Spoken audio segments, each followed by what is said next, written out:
That is number one. So the first thing we're going to do is to say to everyone that àwa ìran ọmọ Yorùbá, nobody can stop what we have all started. Àtolóyè àti Ìgbòho àti màmá ẹ̀ tó kú tó fi rẹ̀ sílẹ̀ fún olóyè Ìgbòho kó má bàa mẹ́mí ẹ̀ lọ, because ẹ̀mí olóyè ló fẹ́ mú lọ ni màmá ẹ̀ ṣe dákẹ́. I'm going to come to that in a minute. But let me first do this. Let me first do this to start with. So please share the program and invite others as well. Mo kí bàbá wa Akíntóyè, mo kí wọn dáadáa pé Ọba Elédùmarè á jẹ́ kó pẹ́ fún gbogbo wa. Mo kí gbogbo ọmọ Yorùbá lẹ́ẹ̀kan sí pé a kú oríire pé ká fọkàn wa balẹ̀, kò séwu, kò dẹ̀ sí ìbẹ̀rù, torí pé ìbẹ̀rù kọ̀ọ̀kan ò lè sí. Ẹ jẹ́ ká fọkàn wa balẹ̀. Ìrìn àjò Yorùbá nation, ìrìn àjò tó ń tẹ̀síwájú, tó wà lọ́wọ́ Ọlọ́run, tí Ọlọ́run dẹ̀ bá wa dì mú, torí pé kó má bàa jábọ́. Kò dẹ̀ ní jábọ́ lọ́wọ́ wa, kò ní jábọ́ lọ́wọ́ ẹ̀mí, kò ní jábọ́ lọ́wọ́ gbogbo wa. Now, at about almost, I think I first got the message. I think I saw it myself. And let me give you the timeline, because internet and computer of the world today does not tell lies. Sometimes we see things that they will write about Igboho, and somebody like me will probably just look at it and say, ṣé kíní tọkọ yìí, ṣé ó make sense, àti pé níbo ló ti ń bọ̀ in tọkọ yìí. Àbọ̀rọ̀ mo yé yín nísìn. So mo fẹ́ kí gbogbo ọmọ Yorùbá gbọ́ mi. I will speak in English.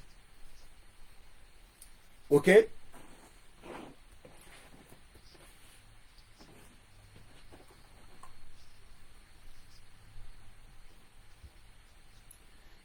Mo ní àwa ìran ọmọ aládé, we are very intelligent, but it seems that many people are also out there to make sure that we are destroyed.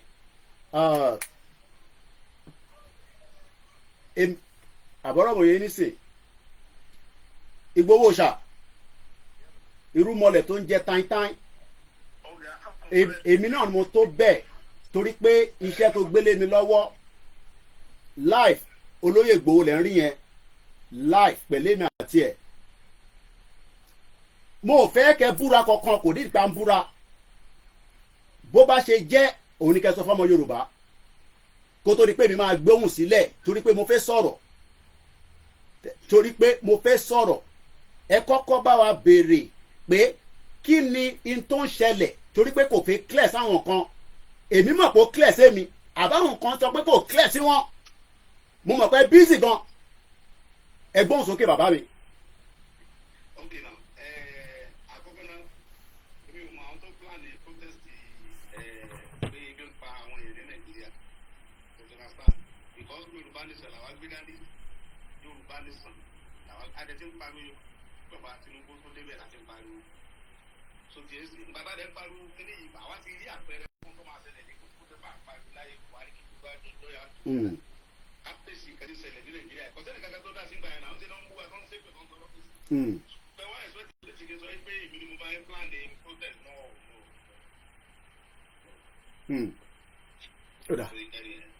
Ẹ ṣe gan ni.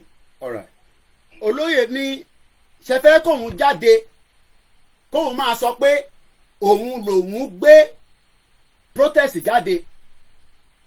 How do you expect him to create an announcement through his spokesman pé òun lòun organize the protest? Ẹ gbọ́ mi dáadáa.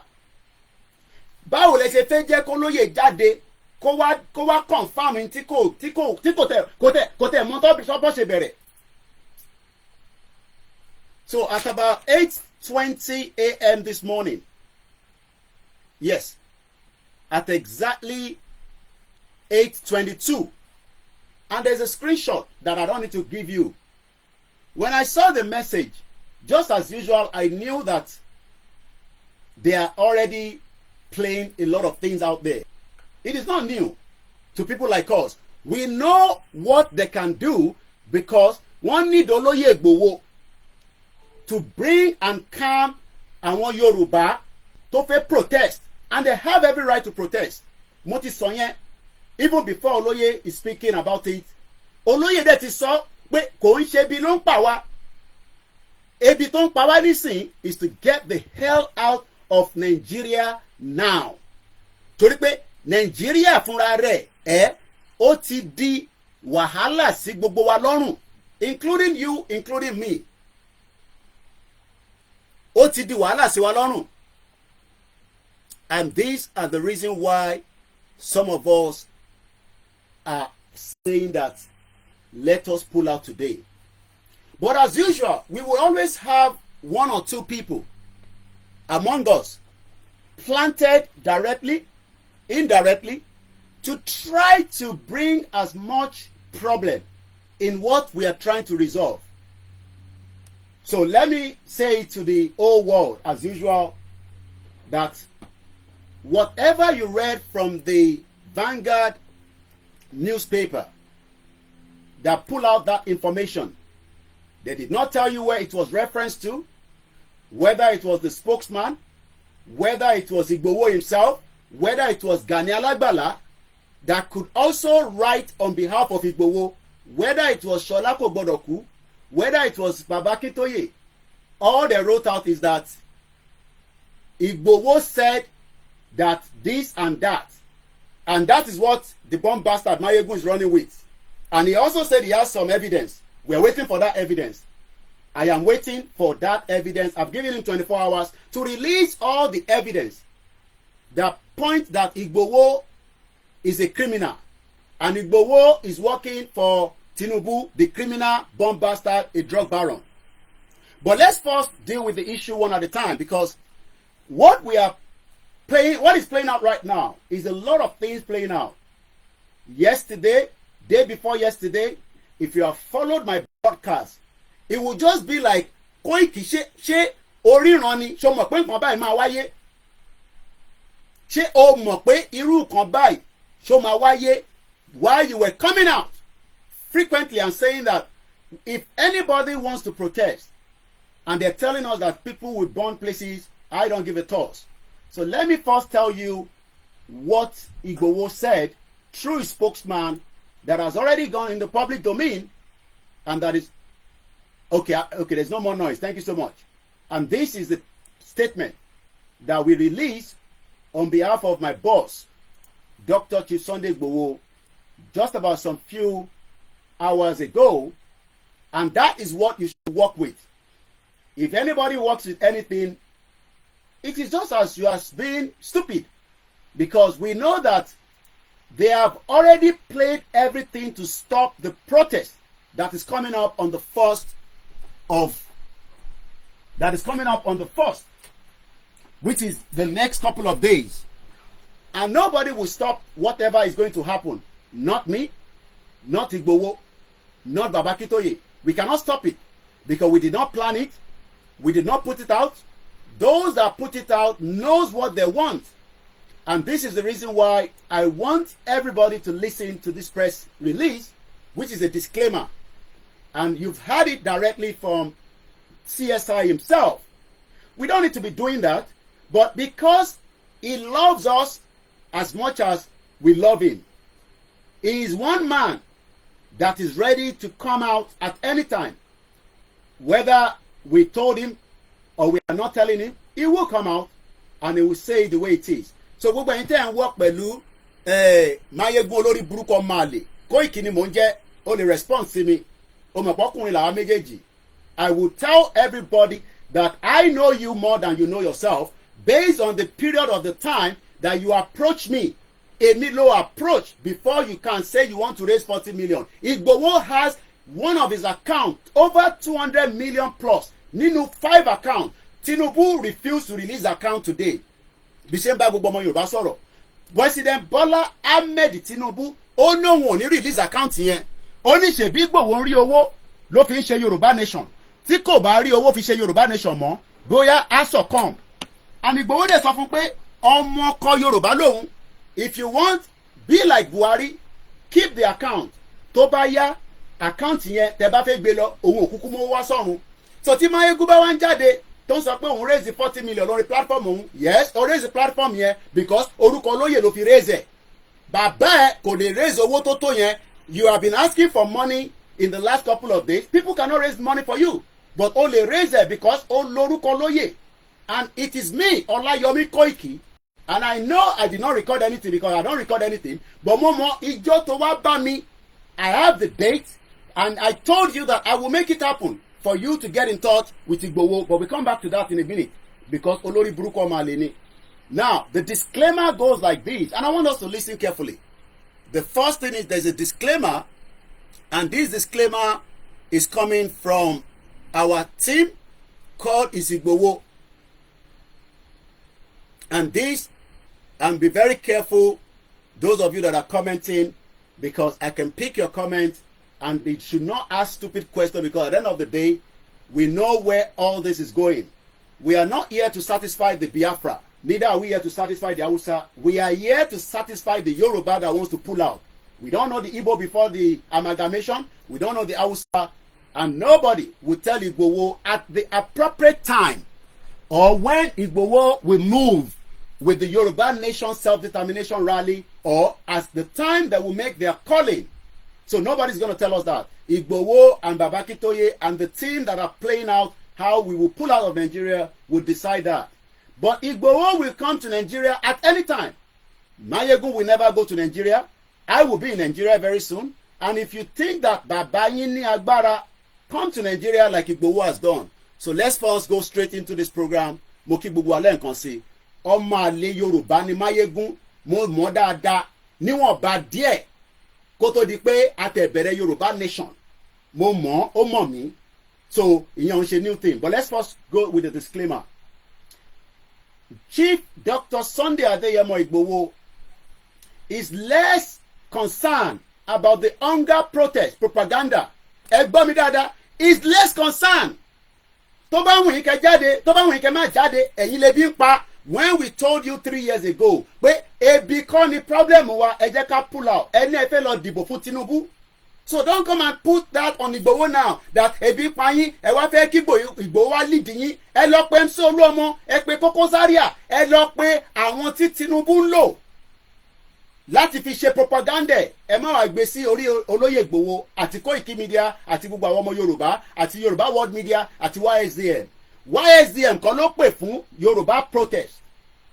So if you are saying that Igboho ebi ń pa wá, no. Ebi pa yín nítorí pé Fúlàní wà nínú igbó yín tí Igboho dìde fún nígbà 3 years ago, and it is still what he's saying that in tó lè stop it òun ni pé ká kúrò ní Nàìjíríà. So if you are still one of those saying now that Igboho jọ jáde fún protest, ní bá yín jáde, but you have every right nílé ayé tá wà yìí láti jáde and do as you think according to the law. Ìtẹ̀yìn àti law bá dẹ̀ jọ face ṣèbígbà táwa náà jáde, the law wanted to kill us. We were almost killed. Igboho was almost killed. I was almost killed. Lady K was almost killed. We lost Adogan. So back bó ṣe máa rí náà nìyẹn tí Máyégún olórí burúkú máa jáde tó bá yẹ pé wọ́n rí Igboho pa sínú ilé. Àwọn olùṣọ́mọ àlè Yorùbá, àwọn bomb bastard. Ṣé wọ́n ló máa kọ́kọ́ fẹ́ òyìnbó ní UK? Ṣé wọ́n ló máa kọ́kọ́ fẹ́ òyìnbó ló gbóyìnbó sílé tó fi ń jọ́ lójú olórí burúkú ọmọ àlè? Ṣé wọ́n ló kọ́kọ́ máa fẹ́ òyìnbó? Àbí wọ́n ló máa kọ́kọ́ bọ́ òyìnbó sùn tó bímọ fún ẹ? Má wọlé sí ẹ lára. Ó mọ̀ pé mi ò ń ṣe àwọn obìnrin ni mò ní ta sí, bọ̀ èmi àti ẹ máa fún ẹ tán délẹ̀. Ṣé wọ́n ló máa kọ́kọ́ fẹ́ òyìnbó olórí burúkú ọmọ àlè ní Scotland? Bomb bastard. Mò ń bọ̀ lọ́dọ̀ ẹ jẹ́ kọ́kọ́ deal pẹ̀lú the general one. Once again, I will go with this and I'll try to go with it because I want this to clear out, and then we come back to the real program. Ẹ gbọ́wọ́lé share button. Ẹ sọ fún Máyégún pé Koiki náà ti wà live. Kò ní da fún bàbá ẹ̀. Tí bàbá ẹ̀ ò bá dẹ̀ sí láyé mọ́, kò ní da fún bàbá ẹ̀ níbi tó bá wà. Bàbá ẹ̀ ò lè ṣe tí Igboho ti ṣe. Bàbá ẹ̀ ò lè ṣe tí Koikimedia ti ṣe. Òun fúnra rẹ̀ mọ̀ pé òun ò lè ṣe tí mo ti ṣe torí pé ó confirm ẹ̀ fẹ́ mi, Olayomi Koiki. Chief Dr. Sunday Adeyemo Igboho is less concerned about the hunger protest propaganda. Activists stand on self-determination of the Yoruba people. Self-determination of the Yoruba people. We are not here to satisfy the Biafra. We are not here to satisfy anybody. We are here to say to the Yoruba people that that is where we stand. If any other person says Igboho has collected money, it no go better for your papa. You to go collect money. Go and do what Igboho has done so that you can collect money. Bomb bastard all over the place. Kò ní dá fún gbogbo yín. Igbo ló bá sọ bẹ́ẹ̀ ni ẹni ṣoríire. Yorùbá ló bá sọ bẹ́ẹ̀ ni ogun máa wọlé pa gbogbo yín ni. Hausa ló bá sọ bẹ́ẹ̀ ni ogun máa wọlé pa yín ni. Ó kù díẹ̀ ni, but ẹ fẹ́ fi ọ̀rọ̀ sí mi lẹ́nu ni mo ò dẹ̀ ní sọ. I will say it that ẹ fẹ́ fi ọ̀rọ̀ ẹ fẹ́ tọ̀wọ́ bá lẹ́nu pé ká lè spill out ìrọ́dẹ̀lẹ̀ pa. Ògún yóò lè mú Koikimedia, Ògún yóò lè mú Ìgbòho, kò ní sí ọ̀rọ̀ sọ, èmi náà ní sí ọ̀rọ̀ sọ tá a máa fi parí program yìí. We will remain that it is a non-violent movement láwà nínú ẹ̀. Ẹ fẹ́ kí Koiki jáde so that kó lè react. Olórí burúkú ni ẹ máa yégún, mo ò ní react, but ọmọ àlè Yorùbá nìyẹn, I can confirm that. Torí pé o ní proof tó o bá gbé proof yẹn jáde pé olóyè gbowó lọ́wọ́ Tinubu, bàbá ò ní ṣoríire, ìyá ò ní ṣoríire, níbikíbi tó bá wà, you're a bomb bastard. Mọ̀mísí mi náà náwó sórí platform ẹ bó ṣe ń náwó sí gbogbo platform tó bá kù, àfi tó bá jẹ́ pé ò jẹ́ nínú ogún màmá mi ò ní kúure, bomb bastard. Tó bá raise 40 million ìwọ ló máa kọ́kọ́ raise owó ni, ṣèbó orúkọ olóyè ló fi raise owó, olórí burúkú mò ń bọ̀ lọ́dọ̀ ẹ̀. Olóyè ní òun dúró lórí self determination, èyí tó bá wù ní kẹ́ ṣe lórí protest, he doesn't care. If you like, go out and protest. It is under the fraudulent constitution. If you like, don't protest. It is still your right. Ọ̀nà méjì ni. If you want to protest, gbàgbá. If you don't want to protest, gbàgbá. Nigeria go break. Ó ti wà lórí iná tó fẹ́ jábọ́. Òun lọ̀rọ̀ Nigeria. This is a live program, Koikimedia. Yoruba activist. This is a press release. Reaffirming commitment. Commitment yẹn ni Igboho tún fi bá mi sọ̀rọ̀. Tó sọ pé yes, òun sì dúró lórí Yorùbá nation, òun ò ṣí ẹsẹ̀ òun kúrò nínú ẹ̀, ẹsẹ̀ òun ò dẹ̀ mì rárá, ẹsẹ̀ òun dúró dáadáa nínú Yorùbá nation.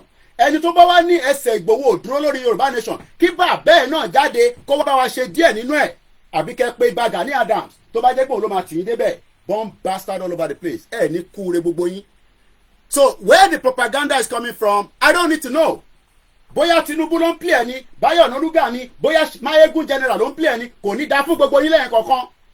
Mo sọ fún yín pé kò ní dá fún gbogbo yín one at a time, because you know that Igboho will not come out and lead any, I don't want to use the F word, so let me restrain that. Igboho will not come out to lead any protest, but he will say it as he has said it, that he cares less if hunger is killing you, because he told us all that we are already in hunger, that we should pull out of Nigeria. Ẹ̀yin ọmọ Yorùbá sọ pé olórí burúkú ni, ọmọ àlè ni. Kódà most of you were happy that they were going to kill him while he was in the house. I would have been a dead man. So irú Mayegun olórí burúkú yẹn ló bá gbọ́ wọ́n ní mi pa ni, bó ṣe máa jáde náà nìyẹn, tó máa ní olè ní Koiki, tó máa ní olè ní 419 ní bla bla bla bla bla. But èmi Ọláyọmí Koiki ló lò, platform tèmi ló lò tó fi rí olóyè raise owó yẹn. Whoa, Biba, if I have rejected it, kò sí nǹkan tó lè ṣe lórí platform yẹn láti fi raise owó yẹn. You know that and I know that. Oh, tó bẹ́ẹ̀ láti jáde kó náà fẹ́ lọ raise 40 million. Tó bá gbàṣẹ lẹ́nu mi ló gbàṣẹ, and I know what he olóyè asked me. Ṣé kí n fún ní go ahead? Ìwọ ló lè fún mi ní go ahead yẹn Koikimedia. Kò ní dá fún ẹ Mayegun general. Kò ní dá fún ẹ níbi tó bá wà ní mo sọ. Ò ní ṣoríire. Àfi tó bá yẹ pé màmá tèmi náà kò ń sanwó sínú platform ẹ tó dẹ̀ ń wú ẹ dáadáa, just like I watch you as well. Tó bá yẹ pé wọ́n rún ẹni sọ fáwọn tó rún ẹ pé o ò bá wa nílé, pé ọmọ Ìjẹ̀bú kan náà ni wá, but Ìjẹ̀bú jù Ìjẹ̀bú lọ, o ò bá mi nílé, mo dúró dáadáa, mo sọ fún ẹ. O tó bẹ́ẹ̀ kí wọ́n lọ Nàìjíríà bẹ́ẹ̀ mi ṣe lọ yẹn, mò ń bọ̀ mo ì tí dé. According to the spokesman, èmi sì ni spokesman ẹ̀. Èmi Ọláyọmí Koiki sì ni spokesman olóyè Ìgbòho. Tẹ bá wá fẹ́ di spokesman Ìgbòho, ẹ jẹ́ kémi ṣe tán. Ẹ jẹ́ kémi Ọláyọmí Koiki ṣe tán pẹ̀lú olóyè Ìgbòho. Àtọ́lóyè bá tún jáde pé Koiki o kì í ṣe spokesman mi, mo sì dúró tí 100%, ibi tó bá ń lọ ni mò ń lọ.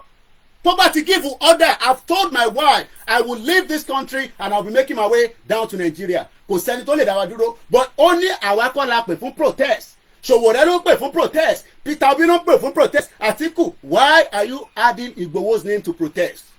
Kí ló dé tẹ̀ ń gbé orúkọ Igboho along with the protest? Why? Kí ni Igboho ṣe fún gbogbo yín? Ẹ̀ṣẹ̀ wo gan ni Igboho ṣe fún ọmọ Yorùbá? Tẹ́ fẹ́ fi bà tiẹ̀ jẹ́, tẹ́ fẹ́ gbé wálẹ̀, tẹ́ fẹ́ fà lórúkọ, ẹ fẹ́ bà lórúkọ jẹ́. Èló ni Tinubu fẹ́ fún Igboho?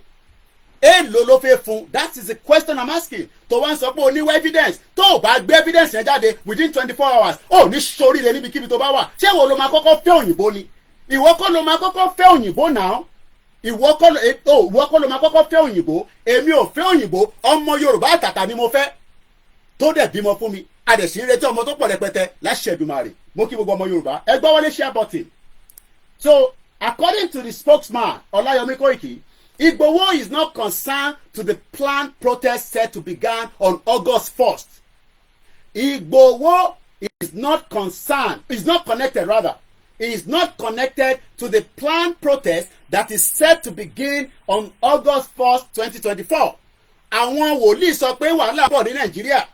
Àwọn àfáà sọ pé wàhálà ń bọ̀ Nàìjíríà. Babaláwo sọ pé Nàìjíríà pé wàhálà ń bọ̀. Níbo ni ẹ̀yin ọmọ Yorùbá, ẹ̀yin ọmọ Ìgbò, ẹ̀yin ọmọ Haúsá, níbo lẹ ti wá rí pé Ìgbòho sọ pé òun lòun máa ṣe protest o tí wàhálà máa fi dé sí Nàìjíríà. Wàhálà ti wà nínú Nàìjíríà látàyébáyé ni. In response, myself, Olayomi Koiki, the spokesman described this report as false and another propaganda. It is not going to be the first and it will not be the last. There will be more propaganda on Igboho and Babakitoye and the rest of the Yoruba people, including as many of us that are dedicated, and reason that we are dedicated is because we want to be free from the shackles of what is known today. So gbogbo ọmọ Yorùbá tó bá wá sí ń dáùtì pé níbi tí ilẹ̀ ṣú délé ní òkú àdògán sì wà lọ́wọ́ Tinubu olórí burúkú tó fún wa. Òkú àdògán wà lọ́wọ́ Tinubu, kí ló dé tí kò gbé sílẹ̀? Tó bá jẹ́ pé wọ́n negotiate pẹ̀lú Ìgbòho lóòótọ́ ni Ìgbòho ní gbogbo tó sì ń dún òun jù pé òkú tó kó lọ ẹ fún wa lókù so that we can be able to bury them officially. Tinubu ò fún wa lókù, ẹ fi ológbò sílẹ̀ ẹ máa gbólógbò lọ. Tó bá jẹ́ pé ẹ fi pé níbẹ̀ ni agbára òun wà ẹ máa gbólógbò lọ, but ẹ fún wa ní òkú àdògán, give us the body so that we can bury them officially and properly. Oní wọ́n feed àwọn ẹjẹ pápá parí oní òun feed àwọn bàbá professor bàbá tíẹ́ta ló ń feed ẹ̀ kó tó kú. You are a bomb bastard Mayegun, ò ní kú re níbi tó bá wà, bomb bastard ni ẹ́ ọmọ àlè. In response, Olayomi Koiki described this report as false and propaganda. And you can see that they ran with it. Mo kí Abiola Eru, mo kí gbogbo ẹ̀yàn Ìkòròdú, ẹ dúró tán August 4th ẹ jáde. Ìgbòho ní pé torí pé ó ní tó bá wù ní kẹ́ ṣe òun kọ́ lòun pè fún protest. Tí olóyè Ìgbòho bá pè fún protest àwa ọmọ Yorùbá máa sọ̀kalẹ̀ èmi náà máa bọ̀ ní wásàlẹ̀. So don't expect me and Ìgbòho to join you on the picketing line because you are protesting. We are not coming out. Àwa kọ́ la pè fún protest, ẹ̀yin lẹ pè fún. So àwọn tó pè fún náà ni kó jáde. So ibi tí Mayegun ti wá, Mayegun ní nọ́mbà mi náà kò ṣe pè mí tó bá ṣe pọ̀ máa lé ní. Sahara reporter ti pè mí, Punch ti pè mí, àwọn tó fẹ́ confam wọ́n ti pè mí láàárọ̀ yìí. Many media from Nigeria, even some that we cannot tell you, they have already called to confirm that ṣé olóyè ló kọ ilé because àwọn ọ̀rẹ́ Ọláyọmí Kóìkì lábẹ́. And I told them that we do not have anything to do with it, but we will release a statement at the appropriate time. And I've released the statement, which is what I'm reading right now, and that is what they should work with. So any media out there still writing any propaganda, that is your cup of tea. Olórí burúkú Linda Ìkejì tí kò ní kú síbi táṣọ ẹ̀ wà. Linda Ìkejì also picked this. Linda Ìkejì ò sọ fún gbogbo ọmọ Nàìjíríà pé Ìgbòho wà ní Ìmẹ̀kọ ní on the 24th of July just last week, but ó wá write eléyìí jáde. Ó ní Ìgbòho ní òun ò sí nínú protest so that ara wọn tó ń sọ fún Linda Ìkejì kó lè fi operate kò ní dá fún ẹ Linda Ìkejì ò ní kú síbi táṣọ ẹ wà ọmọ àlè bomb bastard. The same thing with all the other ones. Wọ́n ò ní gbọ́ ọ̀rọ̀ olóyè Ìgbòho. Olóyè was in Ìmẹ̀kọ on the 24th kò tí pé 1 week. Ẹ lọ wo péèjì gbogbo wọn wọn ò gbé pé olóyè wà ní Ìmẹ̀kọ, but the moment that wọ́n sọ pé olóyè is not involved in the protest they are working with it. Àwọn yẹn ni Mayegun náà wá ń gbé ṣẹ́rípọ́ máa lè ní. Why is it that pé kò reach out sí Koiki? Ẹ bèrè lọ́wọ́ Mayegun pé kí ló dé tí kò pé Koikimedia láti confam. Kí ló ṣe tí kò pé Koikimedia kò lè pè mí because ọ̀dàlẹ̀ ni wọ́n ti bẹ̀ mí títí pé kí n reach out sí mo ní mo ní láti reach out sí. Kò bá mi jà mo bá jà ẹ jẹ́ kó máa ṣe tiẹ̀ kí n máa ṣe tèmi. Nítorí pé àwọn nǹkan kan wà tó mọ̀ pé òun ti ṣàṣìṣe. Kí ló dé tí ẹ bèrè lọ́wọ́ ẹ pé kí ló dé tí kò ṣe pé Koikimedia ṣèbí nọ́mbà Mayegun lélẹ̀. I'll give you in a minute.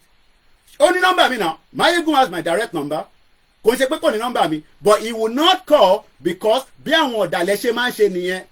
Mayegun number is +760631010. Number nìyẹn. Mayegun general, he has my number, I has his number. So kí ló dé tí kò pé Koikimedia láti béèrè pé Mr. Koiki o Koikimedia kí ló ń ṣẹlẹ̀ mo máa rí kankan bọ̀ nítorí pé ó ti ní Ìgbòho sínú ó ti ní Ìgbòho sínú and it's not new. So bẹ́ẹ̀ bá ní Ìgbòho sínú problem yìí nìyẹn. If you think that Igboho is not doing enough, ìwọ náà lọ sí Nigeria now. Mo sọ pé orí social media kọ́ láti máa gba Yorùbá nation. Yorùbá nation will happen right on the bottom of where it's meant to be, not on social media. And I've told you, Igboho remains the key to the self-determination of the Yoruba people. Nítorí pé àwọn tó jẹ́ kó ṣe, they refuse to do it, and that is where we are all where we are today. This is intended to discredit Igboho's commitment to Yoruba self-determination and to discourage the public participation in the protest. Because idea tí olórí burúkú Bọ́lá Tinubu, the bomb bastard criminal, drug baron, in tó fẹ́ ṣe ni pé ó fẹ́ fi orúkọ lóyè síwájú. Igboho sí nínú protest o, kò mọ̀ nípa protest o, and that will bring the morale of the people that are going for the protest. That will bring the morale down. Ìyẹn ló ṣe máa bring morale wọn down, because when people hear that Igboho is not in support of Yoruba people that are going to protest, then many people will start worrying. Ó mà ṣe o, bí Igboho bá tẹ̀ bá wa dá sí kó má tún sọ̀rọ̀ síta.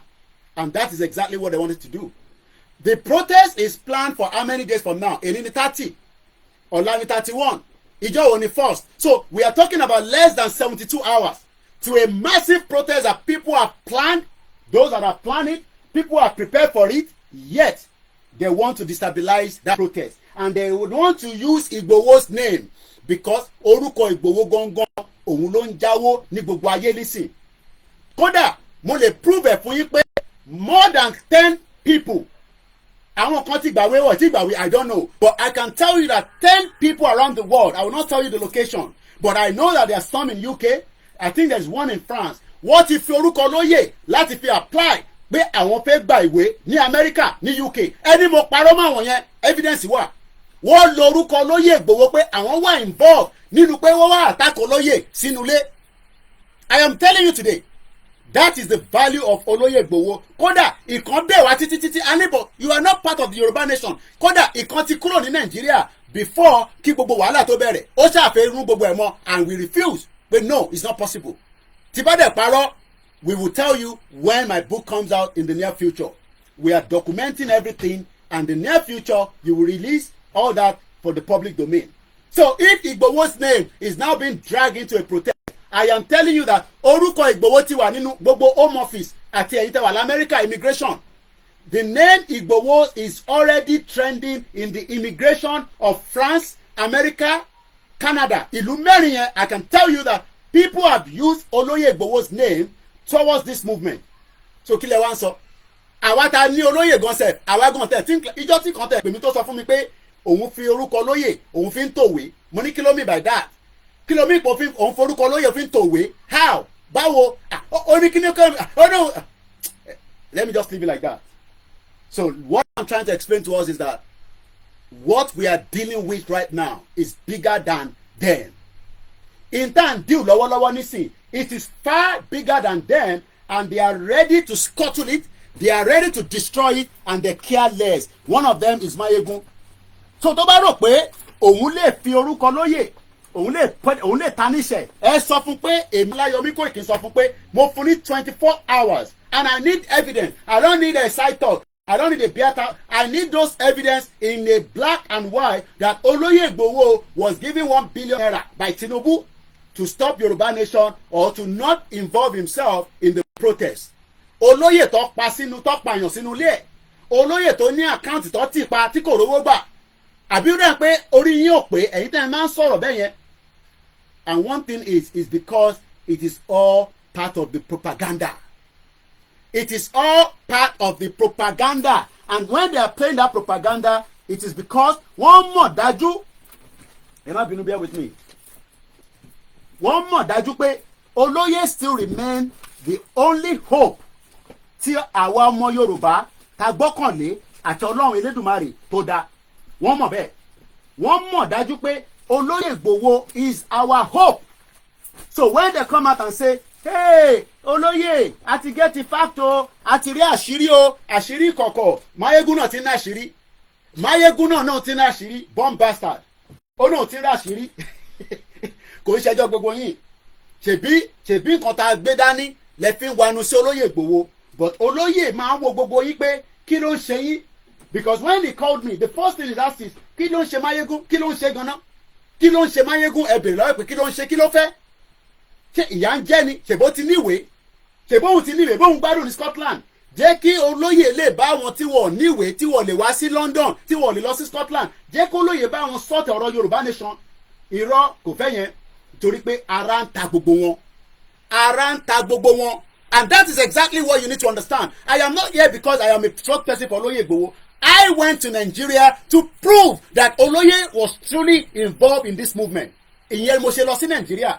I wanted to confirm that Olóyè lóòótọ́ ṣe ń dagbé dání ṣé lóòótọ́ ni àbẹ́kọ̀ ń parọ́ fún gbogbo wa and I was gonna be killed.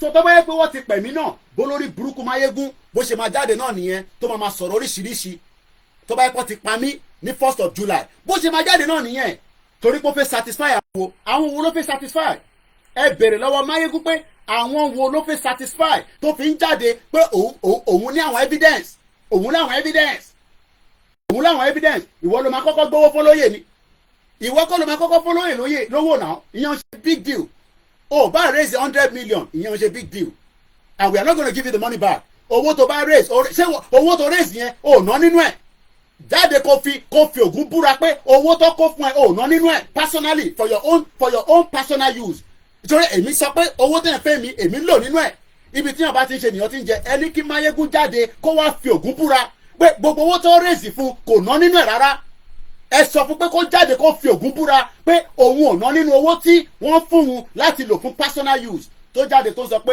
òun raise 40 million fún Olóyè Igboho and then so bloody what tó bá raise 40 million fún Olóyè nǹkan kò ní dá fún ẹ pẹ̀lú 40 million yẹn tó bá yẹ pé òun retí 40 million ni 40 million yẹn orúkọ Olóyè ló fi raise ẹ ìyẹn ti lọ ìmí ni kò sọ kò dẹ̀ ní dá fún gbogbo àwọn tó bá support ẹ pé ọ̀rọ̀ tó ń sọ yẹn tó gbẹ́ tó bá support ẹ tó jọmọ Yorùbá ẹ ní kúre ògùn máa pa gbogbo ilẹ̀ kọ̀ọ̀kan ni èmi ni mo sọ bẹ́ẹ̀ àfi tó bá yẹ pé ntolóyè gbé dání ó ń parọ́ fún gbogbo wa ni and everybody knows that Olóyè remains the only hope tí Ọlọ́run sì gbélé wa lọ́wọ́ ẹ̀ẹ́dẹ̀ ní tanish orúkọ ẹ̀ ẹ̀ẹ́dẹ̀ ní gbé wálẹ̀ mo ní as long as tèmi bá sì ń wà láyé tí bá sì dúró ẹ̀ lè discredit Olóyè Igboho kò sí ẹ̀ tó bẹ́ẹ̀ olóhùn raise 40 million ẹ bèrè lọ́wọ́ ẹ̀ pé 160 million mọ́tò kan tí Olóyè rà Olóyè ò tí wọnú mọ́tò yẹn bá ṣe ń sọ̀rọ̀ báyìí Prado tó gbé wá sínú ilé ẹ̀ kò tí wọnú ẹ̀ báyìí bá ṣe ń sọ̀rọ̀ so kí ló wá sọ nípa 40 million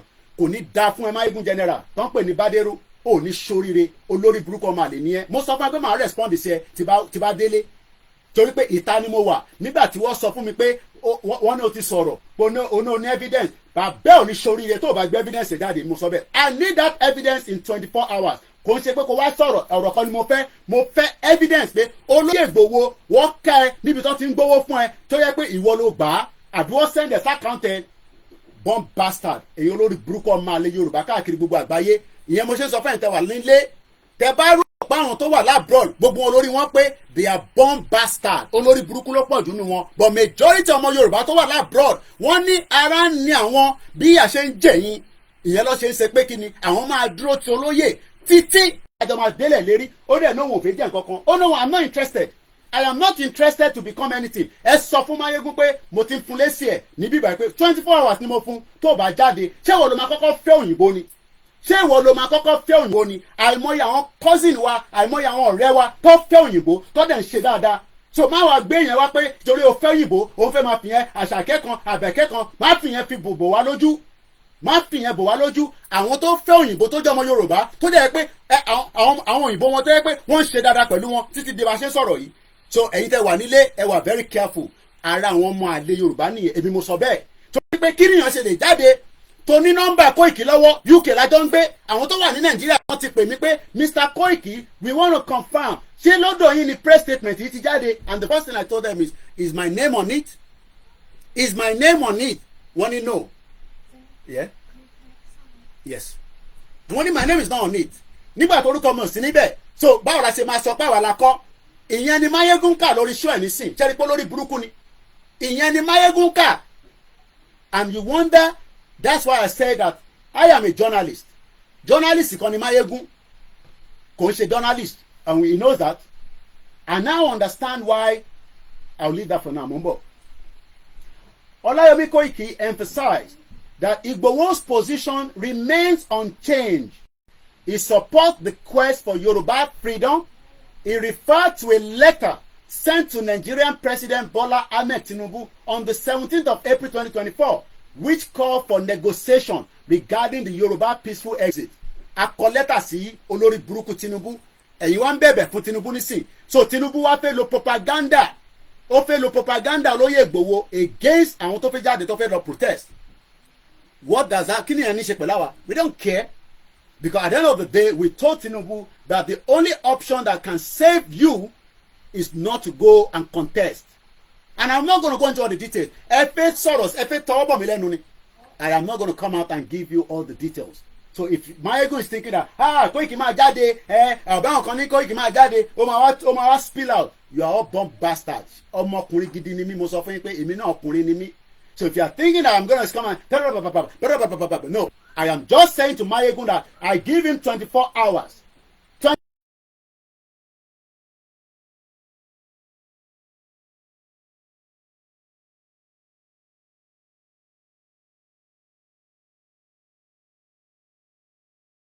Oúnjẹ UK fún wọn lówó oúnjẹ ni ṣèbí wọn náà fún ẹ lówó oúnjẹ náà, so kí ló wá mi pé kíní kan ọmọ gbé yẹn sẹ́gbẹ́ kan bomb bastard ni ẹ èmi mi lọ sí Scotland mo wá bẹ ní Scotland náà èmi wọn kódà ìjọ tí mo lọ sí Scotland nígbà tí mo lọ bá ṣe program ibẹ̀ ni mo ti sọ fóònù mi kan sọnù náà tinú ilé ẹ but fóònù mi kan sọnù mo ní kó bá ń wọra bẹ́ẹ̀ mọ́tò ẹ̀ títí dọ̀la àrí fóònù yẹn bomb bastard. So Igboho remain unchanged. He has supported the quest for Yoruba freedom. We wrote a letter to Tinubu with the hope that Tinubu will give us a listening ears. That is our expectation. We hope that Tinubu will give us one kind of a listening ears. That he will just say, okay, you want to go, no problem. But this is not going to happen very soon. What is going to happen is that we will take it stage by stage. We will take it small by small. It will take some 2 years. Kolon for town tó kú ní Stockport. I think there are about 3 girls now. Very terrible situation. And that's exactly what is happening in Nigeria. They keep killing us every day. Killing. And Olóyè Ìgbòho nìkan ló lè stop it. What them obey? So bóyá Ìbà Gani Adams ti gbowó fún Máyégún.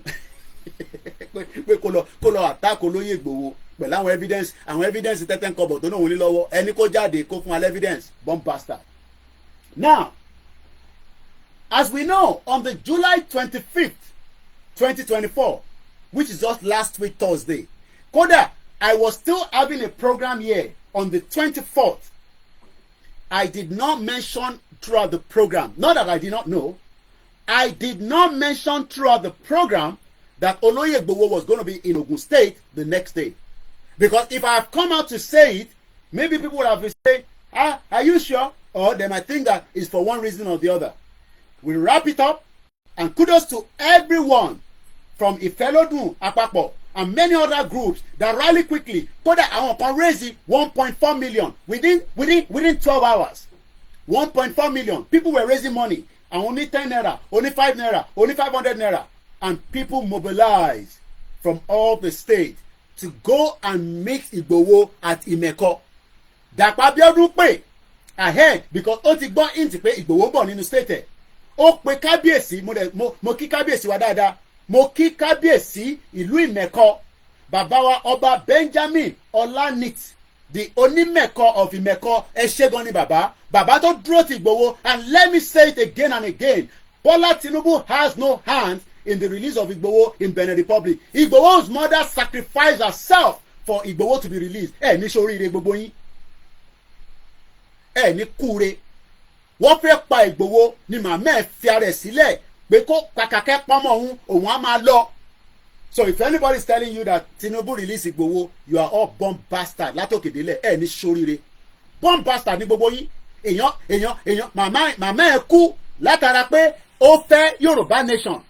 Màmá rẹ̀ kú ṣé màmá Máyégún kú lórí program tó ń ṣe. Ẹ bèrè lọ́wọ́ Máyégún pé ṣé màmá ẹ̀ kú lórí program tó ń ṣe. Màmá Ìgbòho kú lórí program tó ń ṣe because program is a program, is a project until it is delivered to the Yoruba people. And Yoruba people will now start managing their lives as they want. Ó wá jáde. So ìwọ rò pé wọ́n release Ìgbòho through Bọ́lá Tinubu ni. Mo fẹ́ evidence yẹn. Tó bá yẹ pé Talon ló fún ẹ evidence yẹn. Release ẹ̀ síta ọmọ àlè nìyẹn. And thank you so much to Patrick Talon, the president of Benin Republic, for giving us the room to operate in Benin Republic because we are not terrorists like the Fulanis. Ẹ fẹ́ ká sọ̀rọ̀ ni, but ní sọ̀rọ̀. Tí bá fẹ́ sọ ni máa sọ. Kódà tí bá fẹ́ sọ mí, àwọn alálẹ̀ àtúnṣọ fún mi pé rọ́ eléyìí ò gbọ́dọ̀ jáde lẹ́nu ẹ̀. You are a bomb bastard. And every one of you that also speak ills of Igboho. As of today, kò tí ì sí ọmọ Yorùbá tó ń ṣe pé kò sí agbára lọ́wọ́ wọn tó dìde. Ẹ gbọ́ mi dáadáa. Kò tí ì sí ọmọ Yorùbá tí kò ń ṣe pé kò sí agbára lọ́wọ́ wọn. We have millions of Yoruba people at home tí ṣìgìdì ń bẹ lọ́wọ́ wọn. But wọ́n dúró wọ̀ jáde. Wọ́n dẹ̀ pọ́n Ìgbòho lé bẹ́ẹ̀ ni Ìgbòho ń pọ́n wọn lé. But for the fact that Ìgbòho ní kankan kò ní kankan ó wá jáde tán èèyàn kan wá jókòó sí Scotland kí ni ṣe that's the question. Olóyè ń bi mí pé coordinator kí ló ń ṣe Máyégún náà. Ó ń ṣe bí obìnrin ọmọ àlè àmọ́ bí a pussy ló ń leak lójoojúmọ́ nù yàrá ẹ̀ idiot all over the place. Èèyàn máa lé Yorùbá ṣé Yorùbá lélẹ̀ náà ṣá ṣé Yorùbá lélẹ̀ ṣá eléyìí náà dọ̀rẹ́ alẹ́ ó dẹ̀ àwítọ́ ní sọ náà fẹ́ ṣe Yorùbá summit ó fẹ́ ṣe Yorùbá summit kò tẹ̀lé sọ pé Koiki ṣó máa wá tèbé mi lọ sí Scotland téèyàn ti mọ̀ pálá bò sí ni ó náà fẹ́ ṣe Yorùbá summit so àwa tá wà ní London báyìí tó bá tẹ̀ ní pé gbogbo yàn ṣé mi àti ẹ̀ ń jà ni àníjà tẹ́lẹ̀ náà àníjà tẹ́lẹ̀ bọ́ ẹ bèrè lọ́wọ́ ẹ̀ pé kí ló fà á tí kò bá ń ṣe pé àwọn kan nílé àbí níta wọ́n kùn sí létí bóyá ìwọ náà ṣègbó ní crowd àjọ ní crowd ni forget about that. Mo dẹ̀ ti wà nílùú ibi fún ẹ mo ti ń gbé ní UK kó tó wọlé kó mo mọ bó ṣe wọlé so máa fún mi ní fúbù ìwọ́dẹ̀ kan tí bá fẹ́ òyìnbó nígbà tí mo wọlé 1998 tí máa fi níwèé máa ti fẹ́ òyìnbó tèbí wọ́n fẹ́ òyìnbó láti fi gbàwé ni èmi fẹ́ ọmọ Yorùbá ni àwọn ọmọ Yorùbá lè mi gbé sílé nítorí pé inú mi á máa dùn ara mi á máa yá ní gbogbo ìgbà àwọn tó fẹ́ òyìnbó ohun yìí lẹ fẹ́ kọ́lọ̀ bá wọn jẹ́ kí ìfẹ́ tó wà láàrin kó má bàjẹ́ so pé o fẹ́ òyìnbó yẹn yẹn ṣe big deal náà tó bá ń fọ òyìnbó fẹ́ máa fi takara fún wa 1998 tí mo wọ̀ lùi òyìnbó sùn lẹ́gbẹ̀ẹ́ mi ni mo lé gbogbo wọn dànù ni so máa fún wa ní fúbù yẹn respect yourself so that we can respect you born bastard ọmọ àlè. So now ní July 25 kò tí pé 1 week èní sì ní Monday ó sì kújọ́ mẹ́ta tí olóyè máa fi dé pé òun padà wá sí Ogun State àwọn kan tẹ̀ tún sọ pé ṣé old video ni àwọn èèyàn sọ date wọ́n sọ time. Once a date, once a time, people are still saying, ṣé old video ni? How can you say that is an old video? Báwo lẹ ṣe máa sọ pé old video nìyẹn?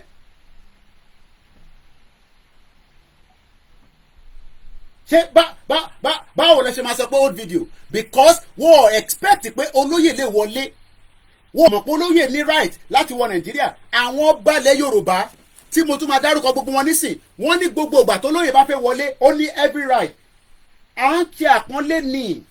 Wàláhì láṣẹ Èdùmàrè lórúkọ Jésù Kristi à ń ṣe àpọ́nlé ni bó bá wọn olóyè tó bá fẹ́ gbé ní Ìbàdàn bá máa gbé ní Ìbàdàn ẹni máa kú ẹni máa yè ni àfẹ́jẹ́ kó dé stage yẹn ni ṣe máa rò pé bóyá olóyè jókòó sí Benin àbí ó lọ jókòó sí Germany no àwọn balẹ̀ Yorùbá ní àwọn ti fún láyè kó máa padà bọ̀ àwọn balẹ̀ Yorùbá say we have given olóyè Igboho every reason to return back home kò ń ṣe criminal now olóyè ò kì í ṣe criminal kò dẹ̀ pààyàn kò fàdíyà so kí ló yẹ tó yẹn so kí ni àwọn pọ́n bastard bí Máyégún máa sọ pé òun ní àṣírí Ìgbòho kò ní dá fún tẹ́lómi tó bá tún jáde kò ní dá fún gbogbo ilé àtòkèdélẹ̀ àṣírí tẹ níyẹn mo fẹ́ kẹgbẹ́ jáde àṣírí yẹn ni mo fẹ́ kẹgbẹ́ jáde èèyàn máa lé Yorùbá ẹ jókòó sí abroad àwọn èèyàn wà nílé olóyè ó forí la kú ó wá jáde ẹgbọ́n kan tó kọ́kọ́ sọ nínú program ẹ̀ mo gbọ́ ká tó bẹ̀rẹ̀ program eléyìí ó ní Ìgbòho was not a saint and can never be a saint ìwọ ni saint torí o jókòó sórí social media òun control crowd ó yá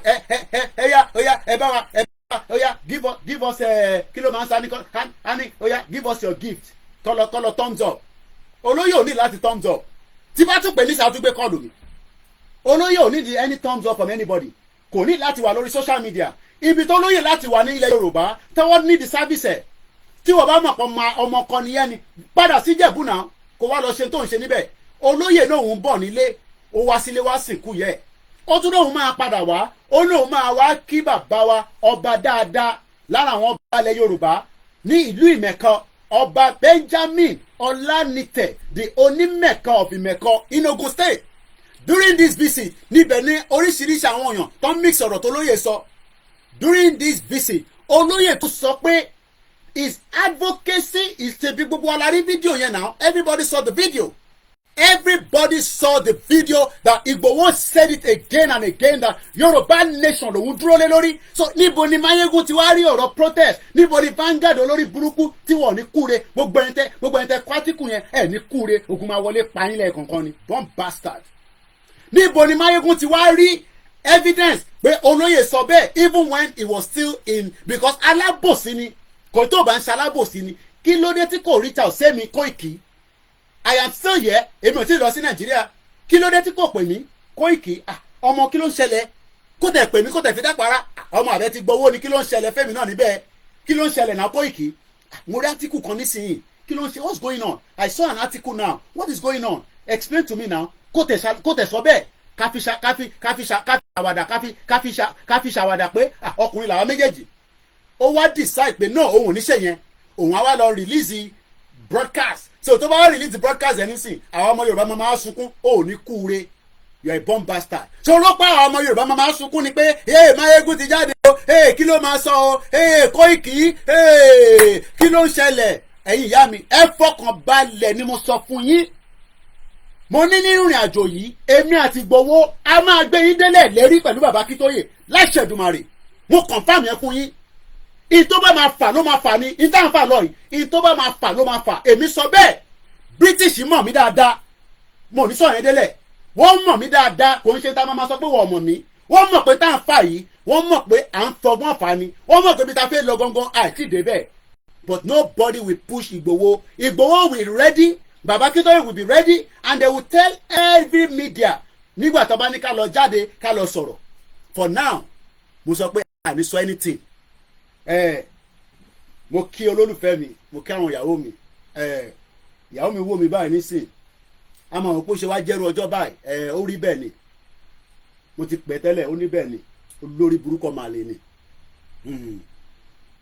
ìyàwó mi nìkan ló lè control ó ti control heart mi báyìí díẹ̀ mo ti rí ìyàwó mi lórí screen ó ti control heart mi díẹ̀ báyìí pé bàbá ìṣe sùúrù máa kọ́rọ̀ Mayegun kó fún ẹlẹ́dìí kì bí a ti sọ fún ẹ tẹ́lẹ̀ náà ìyàwó mi nífẹ̀ẹ́ kò lè má wọ program ẹ̀ wàláì tàláì símọ́ bí láì làásì láhùwà tí bá fẹ́ wò ní sí ìyàwó mi báyìí lórí screen ẹ̀ báyìí tí bá gbé sí báyìí but ọmọ àlè ò ní má ṣe bí ọmọ àlè èmi àti oníjà tẹ́lẹ̀ but ó ní tálíṣ orúkọ Ìgbòho kí n má mo ní mo fún ẹ ní 24 hours kó fi release gbogbo evidence fún ọmọ Yorùbá ẹgbẹ́ síta public domain àwọn ò ní nǹkan tá à ń hide kí ni mo fẹ́ máa hide ní nǹkan tá à ń hide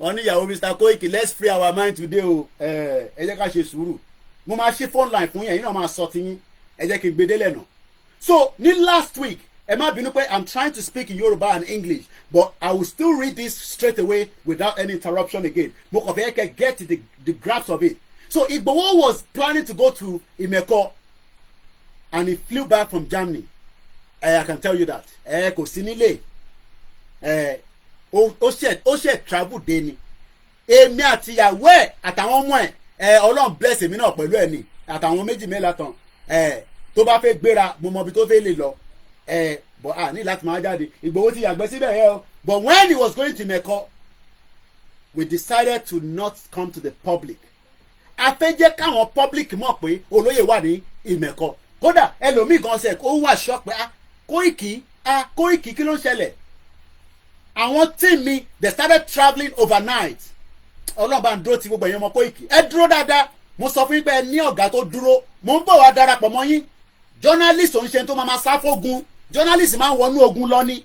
Journalist tèmi ò ń ṣe journalist tèmi máa ní à ń pẹ̀pẹ̀ no èmi ò ń ṣe journalist Mayegun general, àwa ń wọnú ogun lọ ni. Ẹ bèrè lọ́wọ́ àwọn ọmọ yẹn, mò ń tẹ̀lé wọn wọnú gbó nígbà tí mo lọ lé ní 2021. àjọ ń wọnú gbó ni, kí ló ń jẹ́ pé màá jókòó sínú mọ́tò, no ẹ jẹ́ wọnú gbó. Ìta bá máa jẹ léwédú ẹfẹ́ mi náà kémi náà jẹ katọ́lá, ọkùnrin làwa náà.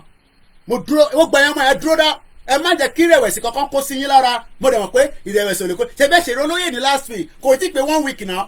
Ẹlòmíì pé for the fact that ó kò ro olóyè báyìí, egun wọ́n wá fẹ́ fi olóyè sáàrin méjì àwọn ọmọ tó fẹ́ jáde fún protest. Wọ́n fẹ́ fi olóyè sáàrin méjì so that olóyè bá ti sọ pé ha protest kò sí tó kàn mí o, kíní kan then ẹlòmíì tó fẹ́ jáde bá ọmọ ilé tó lóye tún sọ yóò dá o. Kò jẹ́ kó lóye sọ̀rọ̀ báyìí náà. Koiki ẹ bá má jẹ́ kó lóye sọ̀rọ̀ báyìí, and that is the reason why we asked him again. Ẹni tó bá lọ rewind the program mi video call ni mo tún polóyè. I don't have to. Bàbá kí ló ń ṣẹlẹ̀? Àwọn ọmọ Yorùbá ní kò yé àwọn, ó yé àwọn ọmọ Yorùbá, but àwọn alábòsí tó wà láàrin wa ló fẹ́ dànù àjò yẹn rú. So the fact is that, like I said, I don't have anything against Mayegun, but ó ní jáde lórí olóyè Ìgbòho kò má expect Koiki kó fún ẹ lésì padà, ó ní kúure mo sọ fún ẹ. Ìwọ náà bú èmi náà lọ́hùn, ọkùnrin làwa méjèèjì àjọ máa tán. Ìwọ dẹ̀ kọ́ ló máa kọ́kọ́ fẹ́ òyìnbó mo sọ fún ẹ. And my mom is also part of your Mayegun general. Mom sí mi wo Mayegun, wọ́n dẹ̀ ń sanwó síbẹ̀. Àfi tó o bá jẹ nínú ogún mom sí tèmi. And ìwọ dẹ̀ kọ́ ní ọmọ máa sọ fún wa pé o raise 40 million. Ṣé báwọn ọmọ Yorùbá báyìí náà lọ́lọ́ bẹ́ẹ̀ kọ́wọ́ síbẹ̀? Mélòó láwọn tó wà lórí platform ẹ̀ tó ń sọ pé o raise 40 million? Mélòó láwọn tó wà lórí platform ẹ̀ tó ń grow wings? Ìwọ ló máa kọ́kọ́ ní platform ni. Ìwọ kọ́ ló máa kọ́kọ́ ní platform náà tó ń grow wings. Tó wá sọ̀rọ̀ o fẹ́ sọ̀rọ̀ di King Kong. Ọmọ rẹ̀ sílẹ̀ kò lè rí ayé gbé rẹ̀ sílẹ̀. Tọ́ba tẹ̀ ń ṣe nǹkan fún ẹ rẹ̀ sílẹ̀ ni mo sọ fún ẹ. Ìwọ kọ́ ló máa kọ́kọ́ gbé nílùú òyìnbó, bẹ́ẹ̀ kọ́ lèmi kọ́ ló máa kọ́kọ́ gbé nílùú òyìnbó. Ìlú òyìnbó tẹ̀ ti súrù àwa báyìí, tó bá súrù wọ torí pé òwò fi wálé àwa fẹ́ padà lọ sí Ìjẹ̀bú. Àwa dẹ̀ ń jàjà pé ká lè tètè lọ. So máa fún wa ní fúbù, wàá máa ṣe prógrámù Ìgbò, wàá máa ṣe prógrámù Yorùbá, wà straight forward. Àfi tá a bá fi parọ́ fúnra wa, wà straight forward. Pé ibi báyìí ló ń lọ. Even though pé o bá fẹ́ dá ṣe tiẹ̀ náà ńkọ́, òwa náà ń fìdá àwọn bàbá Akíntóyè kò ní dá fún ẹ, ìwọ ló máa kọ́kọ́ fìdá àwọn èèyàn ni, UK ò fìdá àwọn ọmọ tiẹ̀ náà ní bíbá yìí ni. Ẹ ọmọ gbé gbogbo yẹn sẹ́gbẹ̀ẹ́. Kó tẹ̀lé kó máa jáde kó máa sọ pé òun fáwọn bàbá Akíntóyè lówó oúnjẹ, ọmọ àlè, ó ti gbéraga jù. You're a bomb bastard. Koiki ló ń sọ̀rọ̀ wojú mi. Kò sí nǹkan tó lè fèmí ṣe, ọmọ Ìjẹ̀bú kan náà ni gbogbo wa. Mo dẹ̀ mọ̀ pé tí kò bá ń ṣe pé ìdí tó fẹ́ mú wọ ni kò lè mẹ́mi torí pé ìwọ ni ìdí fẹ́ mú kò lè múra wa. And we know where all this is playing from. So tẹ́yìn bá ń sá ògùn yín Mayegun ló máa mú kò lè burú àwa. But we need to come out and let the Yoruba people know pé ọmọ àlè kan lòun náà tí ó ti fẹ́ gbàbọ̀dè fáwọn ọ̀ràn ọmọ Yorùbá. Kí ló ń sọ tó ń dùn lẹ́nu ẹ? Kí ni nǹkan tó ń sọ tó ń dùn lẹ́nu ẹ? Tó wá fẹ́ sọ àìmọye àwọn tó ní 1 million subscriber gan sẹ̀ wọ́n rẹra wọn nílẹ̀ ni rẹ̀rẹ̀ nílẹ̀. I have Igboho story. Bàbá ò ní story Igboho lọ́wọ́, olórí burúkú máa lè. Àwọn tó tẹ̀ ní story Igboho lọ́wọ́ gan wọ́n ní jáde kó sọ pé àwọn ní story Igboho lọ́wọ́. Àwọn tó ní story Igboho lọ́wọ́ gan wọ́n gbọ́dọ̀ jáde kó sọ pé àwọn ní story Igboho lọ́wọ́. Kò dẹ̀ sẹ́ni tí kò ní story, gbogbo wa la ní story kan tẹ́lẹ̀. Tó máa wà fún wa ní fúbù kan pé kinní kan movie ní Igboho. Mo sọ fún yín pé tí kò bá sí actor nínú movie mọ́ kò sí fíìmù mọ́. Bàbá movie ni movie tàdé máa play títí táyé máa fi dáyé ni ta máa rántí ẹ̀ ó dẹ̀ máa dàgbà sí gbogbo wa lọ́wọ́. Ikú kan dẹ̀ nípa Ìgbòho lọ́wọ́ wa báyìí. Ikú kan ò ní pa nítorí pé ìyá rẹ̀ gan ó ti fẹ̀mí rẹ̀ ó ti fi jíǹkì ẹ̀. So ìpínlẹ̀ kan bá rò pé ẹ máa fi ìtọ́ sí gbogbo kìíní kan irọ́ rẹ̀ pa ẹ lè gbé Ìgbòho wá sílẹ̀ ni mo sọ fún yín. Ìgbòho ti kọjá stage yẹn. I don't have any problem with Mayegun, but I am telling you that gbogbo evidence tó ní I give you 24 hours to release it. Tó o bá release ọmọ àlè nìyẹn. Ìwọ tó rí press statement Vanguard. Ṣé Vanguard wá jẹ́gẹ́ bí àwọn paper ó jẹ́gẹ́ bí BBC gan says a bias corporation, CNN bias ní gbogbo wọn. Ìwọ wá ń ka statement Vanguard. Ṣéyàn ti mọ̀ pé orí ọmọ yóò pé? Ṣéyàn ti mọ̀ pé orí Mayegun orí ò pé? Because torí ẹ̀ bá pé ni ìwà máa ka Vanguard newspaper ó wá ń lo report Vanguard òfin discredit olóyè Ìgbòho. You are a bomb bastard. How can you? Ó máa block yín olórí burúkú ni. So what we are saying here is that Igboho is still a Yoruba nation movement. He's not here to satisfy anybody. He's only here to say to the Yoruba people that he remains adamant and firm with the Yoruba nation struggle. But we know that there are so many people that wants to discredit him. They want to use propaganda. Tinubu olórí burúkú ni. Tinubu is good at propaganda. Mọ̀mísí mi mọ̀ Tinubu dáadáa. Wọ́n jọ ń ṣe meeting ní London ní nígbà AD. Tí mo bá fẹ́ máa fi gbogbo sẹ́rí gbogbo ọ̀rọ̀ Tinubu tẹ̀yìn tẹ̀ ń pọ́nlé yẹn bá criminal gidi ni. Gbogbo àwọn tọ́jọ́ fẹ́ lọ ṣe Lagos State governor ní 1999, most of them returned back to London. Ẹ wọ́n sọ pé Tinubu has always been lọ dárin wọn rú, go there gbogbo ẹgbẹ́ pátápátá lọ́nà fọ́. But Ọlọ́run Elédùmarè abáwa dúró ti olóyè Ìgbòho àti bàbá Akíntóyè, and no high blood pressure will kill any one of them, because ẹ rò pé bí àtẹ̀bá ẹ tẹ́ jẹ́ kí àwọn ọba jàre ká tó máa tẹ̀síwájú. So mo lọ bẹ́ẹ̀ lẹ́ẹ̀kan sí, mo kí gbogbo àwọn kábíyèsí orí adé tán ní olóyè máa bọ̀ wá sìn yẹ́ ẹ. Anytime you want to come home, máa bọ̀ kò sẹ́ni kankan tó lè dẹ dúró. Buhari ò tó bẹ́ẹ̀, Tinubu ò tó bẹ́ẹ̀. Come home and bury your mother, because your mother is worth to be buried. So mo kí bàbá wa ọba Ọládipúpọ̀ Kọ́ládé Olúpòtì of Ìpòtì Èkìtì. Àtọ́bá rò pé àníjáde pé wàá kọ́ sọ̀rọ̀ Ìgbòho, ọmọ gbogbo mídíà ló máa jáde fún ẹ. Gbà bẹ́ẹ̀ mo ti fi instruction fún gbogbo àwọn ọmọ mi, wọ́n máa jáde fún ẹ lójoojúmọ́. Mo ti fi ọmọ mi tó bá ń ṣe mídíà pẹ̀lú mi tó bá jáde, mo sọ fún ọ̀pọ̀ máa lè ní wọn. Gbogbo wọn ni mo ti fún instruction, they must come out. Bẹ́ẹ̀ ló gbọ́ yẹn. Ká ló rò pé àwọn olóògbé káàdì bẹ́ẹ̀ ló ní, followers bẹ́ẹ̀ ló ní, ìwọ wá gẹ́gẹ́ bí Ìgbòho ni. Oní raise 40 million. Orúkọ dá díẹ̀ ló fi raise owó ni. Ṣèbí nígbà tó máa raise owó yẹn, ó kọ Ìgbòho síbẹ̀, ó ṣe kọ Máyégún síbẹ̀. Káwá raise 40 million fún ẹ. Àwítọ́ ni I raise 40 million for Igboho, so I have every right to talk. You have every right not to talk. You are a bomb bastard. How much did you raise? Ṣé orúkọ tiẹ̀ ló kọ síbẹ̀ nígbà tó fẹ́ raise owó yẹn? Orúkọ Igboho ló kọ síbẹ̀ now. You put Igboho needs money for legal fare. O send owó sí Igboho tó bá nàjà ọ̀nàjà náà nìyẹn. O send owó sí anybody tó bá nàjà ọ̀nàjà náà nìyẹn. So tíyẹn bá ń tẹ́ lára, fuck off. You are a bomb bastard lẹ́ǹkan sí. Mo kí kábíyèsí ọba Ọládipúpọ̀ Kọ́ládé Olúpòtì of Ìpòtì Èkìtì. Mo kí ọba Joseph Adébáyọ̀ Adéwọlé ọwọ́ àjẹrò ọ̀fìjẹrò. Àwọn bàbá ìwà dìde olórí burúkú Máyégún kan wá sọ pé òun Máyégún. Níbo ló ti jẹ Máyégún? Ta ló fi ẹ jẹ Máyégún? You are a bomb bastard. Àwọn bá dìde níbi tí wọ́n wà ní gbogbo ibi tó ti ń govern. Èèyàn mélòó ló ń govern? Olórí burúkú. And many of you like that. Anybody tó bá ń support nonsense yẹn, olórí burúkú ni gbogbo yín. Because every one of you knows the truth, and only the truth will last. Gbogbo wa dẹ̀ máa pẹ́ sáyé, òun náà máa pẹ́ sáyé, ó dẹ̀ máa rí the end result. Ó náà fẹ́ ṣe Yorùbá summit, ó fẹ́ ṣe Yorùbá summit ní London. Tẹ́ ẹ̀ bá ti gbọ́, ó náà fẹ́ ṣe Yorùbá summit. Irú àwa ò wà ní interested now, torí pa alábòsí ni. Ṣé o sanwó fún mi tí mo fi wá, ebi night bus lèmi fi wá bẹ́ẹ̀ ṣe program ẹ ní Scotland. Ṣèbí night bus lèmi wọ̀, idiot all over the place. Mo kí bàbá mi Ọba Johnson Fọlọ́runṣọ́ Adéríyè kí nǹkan má pè nísìn, mo bẹ̀ wá torí Olódùmarè, ẹ má ti pè wá nísìn. Let's not call now and disturb. Mo mọ̀ pé ara gbogbo yín hot, ẹ fọkàn yín balẹ̀, gbogbo yín náà lè máa dá sí. Gbogbo yín pátápátá lè máa dá sọ̀rọ̀ tó wà nílẹ̀. Wọ́n sọ fún ìgbà ní mídíà tó dáńtọ́, èmi ò ń ṣe Máyégún brother lòun. Journalist lèmi. Journalist ẹ gbọ́dọ̀. Sahara Reporter was the first media that called me. No Ṣòwòrẹ́ o, Ṣòwòrẹ́ ti gbé fáwọn tíìmù ẹ̀. And Mr. Koiki, àárín kankan báyìí, then Punch newspaper, gbogbo wọn bẹ̀rẹ̀ sí pé kí lè lè táwọn rí. Kódà mo sọ fún Sahara pé èwo lélẹ́yìí tẹ́túkọ̀ yìí. Wọ́n ní àwọn tó jáde tó ń sọ pé olóyè kọ́ àwọn ti bìlì, mo ní no problem. Dèbí ó ti pè mí tẹ́lẹ̀, and we gave them all the press release. So mo kí ọba Johnson Fọlọ́runṣọ́ Adéríyè, the Aláyégún of Ayégún Èkìtì. Àwọn bàbá yẹn wá gbéra láti ìlú Èkìtì. Máyégún kan wá jókòó sí Scotland, ó ní òun Máyégún kọ́ Máyégún ni. Mo kí gbogbo ẹ̀yàn ọmọ Yorùbá ẹ fọkàn balẹ̀. Ọba Moses Akínwándé Ògúnlànà Oníkòyí of Ìkòyí Èkìtì.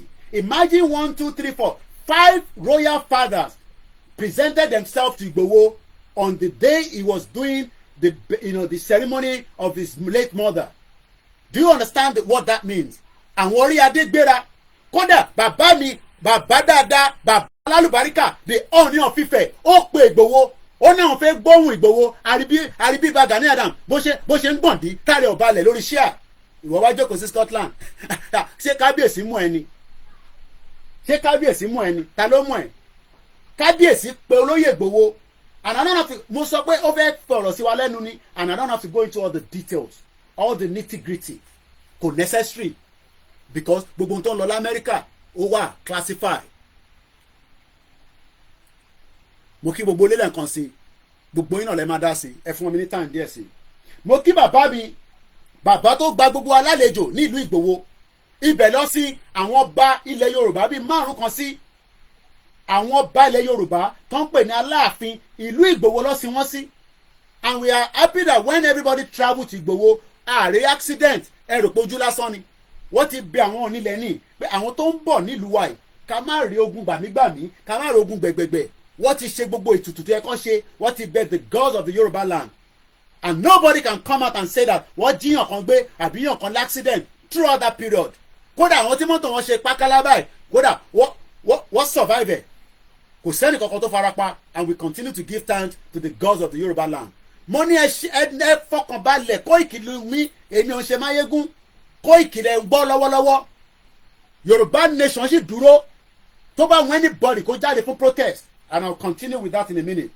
mo lọ bẹ́ẹ̀ mo kí bàbá mi lẹ́ẹ̀kan sí ọba ọ̀nà oníbodè Abdulrasheed Adetoyosi Anikulapo the ọ̀nà oníbodè of Igboho land. mo lọ kí bàbá mi bàbá tó bá wọ London tó máa pe Koiki pé mo ò ní kó wá bá mi gbọ̀n mo kàn ní kí n sọ fún ẹ pé mo ti land sí Heathrow airport bàbá mi the olú ọba Francis Alao Akínbọ́lá the olúgbọ́n of orílẹ̀-ègbọ́n bàbá yẹn ò lè wọ UK kó má bá mi sọ̀rọ̀. mo lọ bẹ́ẹ̀ mo kí bàbá dáadáa bàbá tó sọ fún Buhari pé ó lè mọ́ ọmọ mi kí wọ́n máa bẹ́ẹ̀ ṣe mítìn ṣé Máyégún rò pé Tinubu ló rìlíìsì àbọ̀dẹ̀ ni bọ̀bọ̀ yìí ni ṣé ó rò pé Tinubu ló rìlíìsì Ìgbòho ni ẹ fẹ́ mi tó rìlíìsì Ìgbòho ìyá Ìgbòho ló lọ fẹ̀mí ara ẹ̀ sílẹ̀ Ìgbòho mother died so that Ìgbòho can be released and I don't have to go into all the details and I was still with Ìgbòho on the day he was stopped in Benin Republic. I told you I was in transit when he called me. We don't I classify it. I begged him. I pleaded with him. But olóyè gbọ́ pé òun ìyàwó wọn lè bímọ fún nǹkan wá sá lọ. Kàkà bẹ́ẹ̀ òun ni kò mú. Adẹ̀dúpẹ́ fọlọ́run pé bàbá Kítóyè dìde.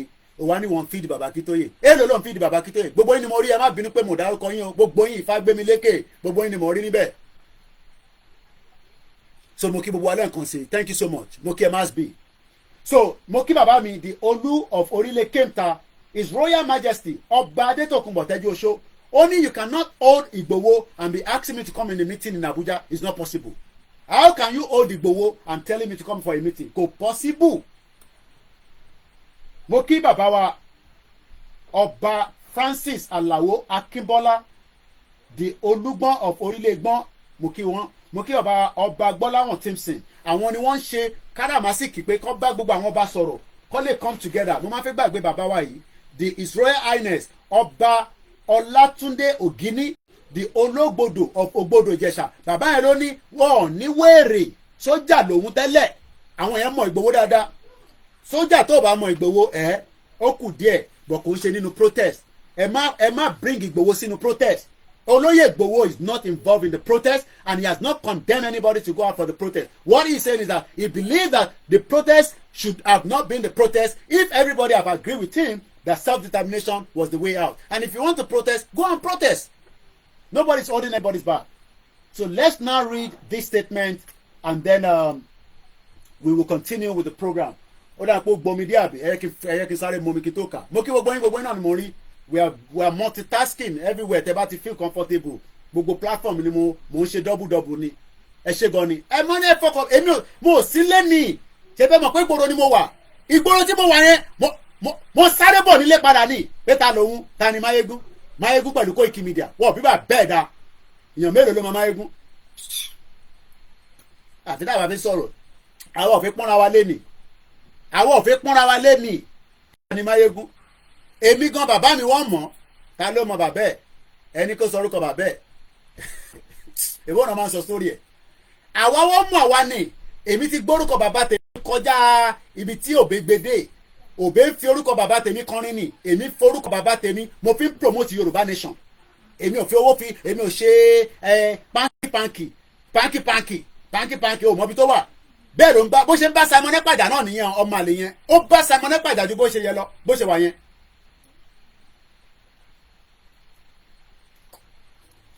ìyẹn ni kò ṣe endorse Biafra kan lọ títí àwọn Biafra tó endorse àwọn Biafra lórí burúkú that sold Nnamdi Kanu àwọn yẹn ló endorse tẹ́ ẹ̀ bá mọ̀ mo sọ fún ilé ni àwọn Biafra tí Mayegun endorse àwọn DOS ló endorse kò endorse Simon Ekpa and I want any Biafra watching me to confirm whether I'm lying that Mayegun has never endorsed Simon Ekpa as the leader of the Biafra as of today. Any Biafra that is listening to me, I want you to confirm that with me right now. After I put my paromo, kò endorse Biafra because of Simon Ekpa. He refused to, and he can never do what Simon Ekpa has done so far. Kò tó bẹ́ẹ̀ láti ṣe ti Simon Ekpa ti ṣe. So ẹ jẹ́ ká ka statement yẹn lẹ́ẹ̀kan sí for the benefit of all our audience. And then again, we're not in a rush, but ọmọ mi ní lesson láìpẹ́. So, but we still need about 2 hours to play with. So I will open the phone line. Mo kí brother mi Fadare Ẹ̀ṣẹ̀gọ́ni.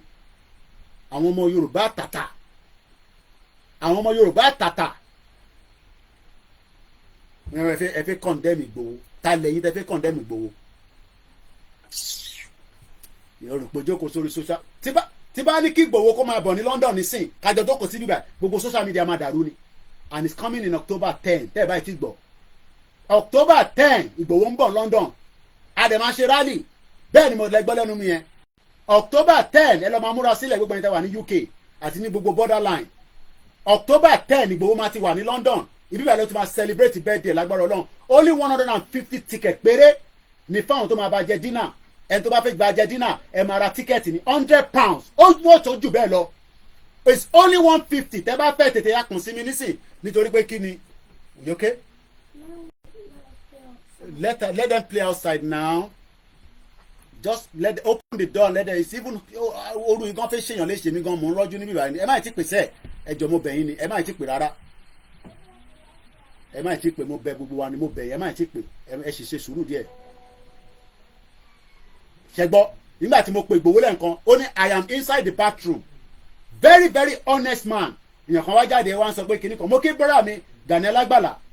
Mo kí gbogbo ìta Amẹ́ríkà ẹ fọkàn balẹ̀ ẹ má jẹ́ kí nǹkan confuse lórí social media lọ́sàn-án energy burúkú ló fẹ́ máa jáde rọ́ ni energy tí wàá da èní ọjọ́ dáadáa ni fún mi ó fẹ́ ba Yomi jẹ́ lẹ́ni ni irọ́ rẹ̀ ló pa mo kí ìyàwó mi lẹ́ǹkan sí Ọlọ́run bá ń dúró tiẹ̀ òun lolóyè send message yẹn nígbà tí mo pè nígbà tá a pè yẹn tá a fi gẹ́tẹ̀ ó náà wà nínú bathroom ni lẹ́sẹ̀kẹsẹ̀ dẹ̀ ló pè mí padà lẹ́sẹ̀kẹsẹ̀ ló pè mí padà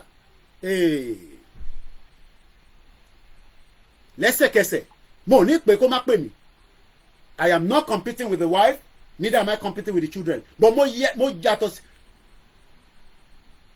Please Biafrans out of this you endorse Simon Ekpa kò ní dá fún ẹja tó bá sọ pé mo endorse Simon Ekpa you no go better for your papa wetin you dey do for my program we endorse Simon Ekpa here your papa you no go better for am bomb bastard and I block you oni sorire anybody that come here and say why am I endorsing Simon Ekpa I block your father no go better for you can you do what Simon Ekpa is doing Yorùbá wuyi mori ẹmẹ ṣe ń káwọ́ sílẹ̀ ṣó ń clear àbẹ ẹ̀gbọ́n Mayegun ṣá ọmọ olórí burúkú ọmọ àlè yẹn ló máa lọ ń gbóhùn síta kẹ ó máa lọ ń tẹ máa tẹ̀ sí wa lójú pé òun láṣìírí Ìgbòho mo ní kò ní da fún bàbá ẹ̀ tó bá gbàṣírí èmi àti Ìgbòho jáde Yorùbá wuyi mo káwọ́ sókè o ṣe ń ka sílẹ̀ bomb bastard ìyàn kan wá dé sọ pé a tún support Simon Ekpa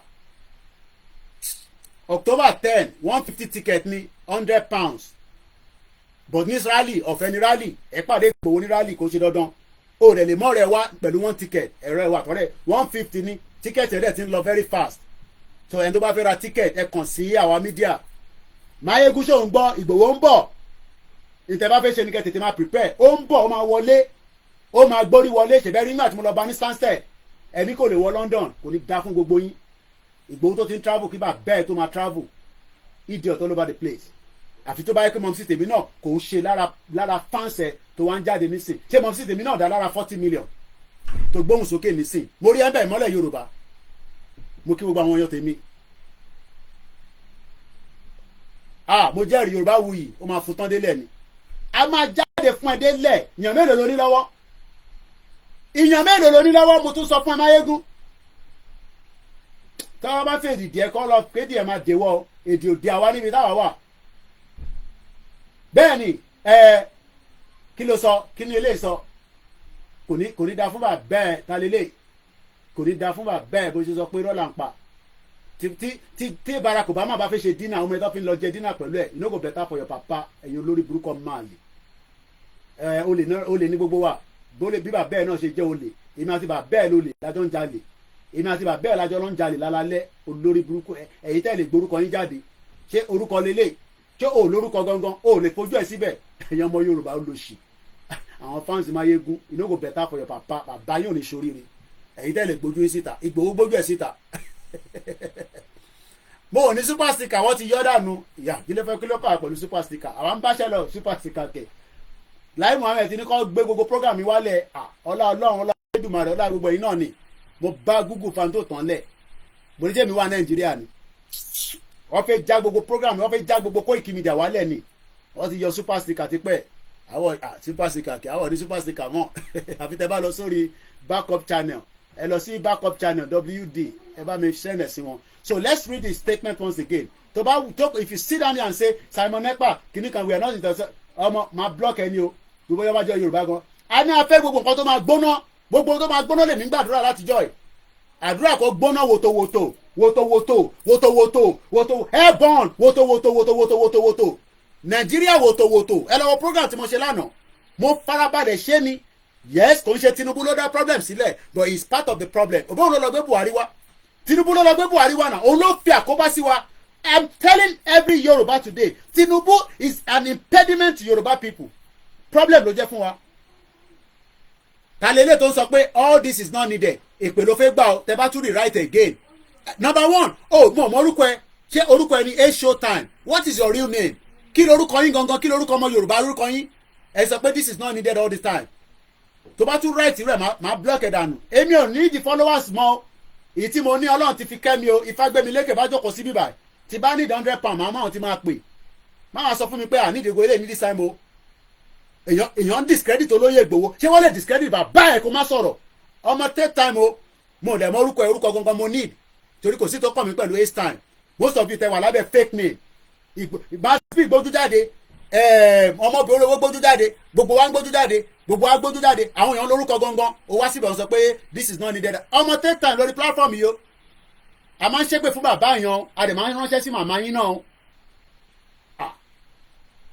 o rò pé àwọn ṣe torí owó ni àwọn ṣe torí owó wo ọkàn mi balẹ̀ pa níbi tí mo wà yìí tí màá ti kọjá ìyára mi 3 years mo ti drive nílùú mo sọ fún yín tẹ bá rí mi nínú ẹnu kà yàn rẹ́ǹtì mọ́tò nílùú yìí o má lọ wò pé kíní bẹ́ẹ̀ ni màá jẹ́ take it easy jàre olórí burúkú ni wọ́n orí ẹ̀ ló ń wá lọ pé we don't need this all the time so kí Máyégún máa sọ̀rọ̀ fún bàbá Ìgbòho kí èmi má lè jáde tí mo dẹ̀ wá London pẹ̀lú ẹ̀ èmi ò sí Nàìjíríà jẹ́ wà ní London nínà àdẹ̀bárawájà gbòmù sọ fún pé ọmọ àlè ni for coming out to say òun ní àṣírí Ìgbòho mo dẹ̀ fún ní 24 hours kó fi release gbogbo in tó bá ní nípa Ìgbòho àti Koikimedia ṣé mo pe Máyégún pé kó fún mi lówó nígbà tó ń donate owó sí ni ẹ bèrè lọ́wọ́ pé ṣé Koiki pé ní gbogbo ìgbà tó gbà ẹnu mi ló ti gbàṣẹ náà ẹnu Koiki ló ti gbàṣẹ kódà olóyè tún sọ fún mi pé ṣé coordinator tẹ́yìn bá ti sọ ni ìtí wọ́n bá ti sọ ni and I said Máyégún èèyàn wa náà nínà tèbí bá ṣe fún mọ́rí náà nìyẹn tó da gbogbo ẹ̀rú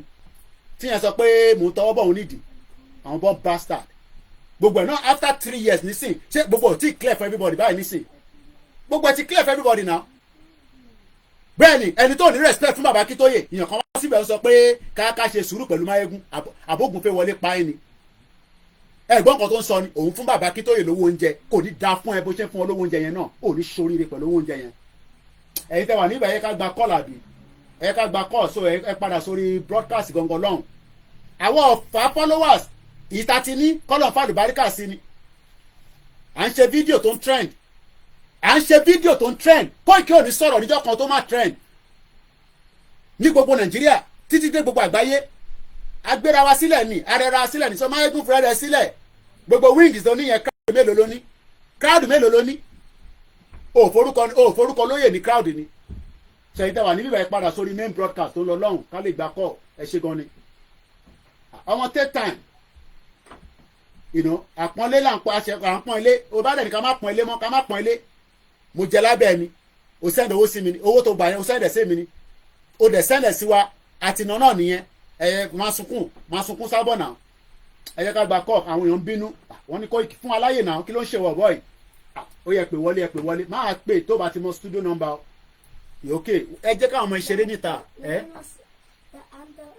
fóònù ti kúlìjàlá ilé kí ló ṣe tí kò charge ẹ má bínú èèyàn wa mo need tó máa charge fast kí ló sọ ọmọ òdùwà kí ló sọ. I'm the only one playing outside. You're the only one. Yes. Okay, open the door. Just open the door. I'll come and play with you in a minute. Ẹ sọ fún kó tẹ ẹ má bínú èèyàn wa. Kí ló tó tẹ̀ fi play nínú ilé gan sẹ̀ wàhálà ẹ̀ pọ̀ ọmọ òdùwà. Ẹ má bínú èèyàn wa ẹ jẹ́ ń lo small charger tó lè fast yìí. Ẹ má bínú line yẹn máa padà sókè nísìn ó ti lọ́lẹ̀ ni.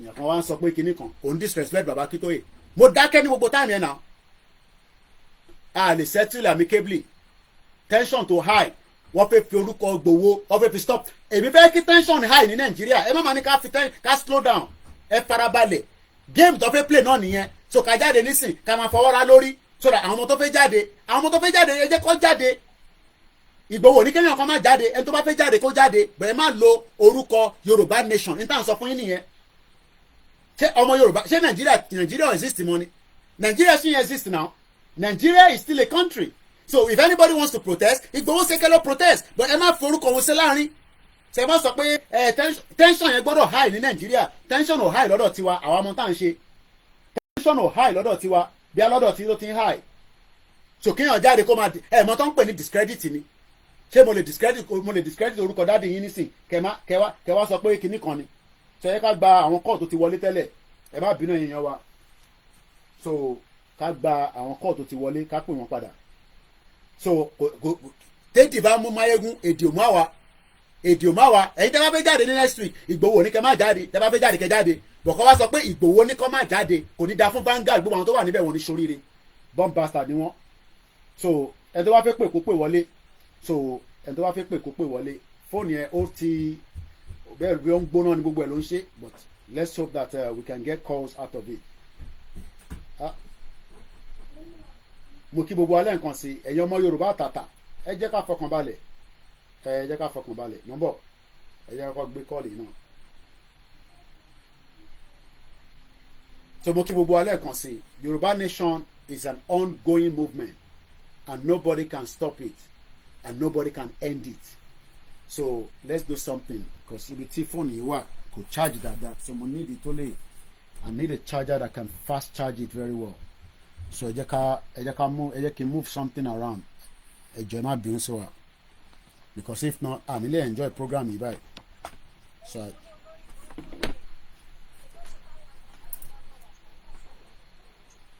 wọ́n máa wòrán tiẹ̀ my sweetheart wọ́n máa wọrí má dà sí máa wòrán tiẹ̀.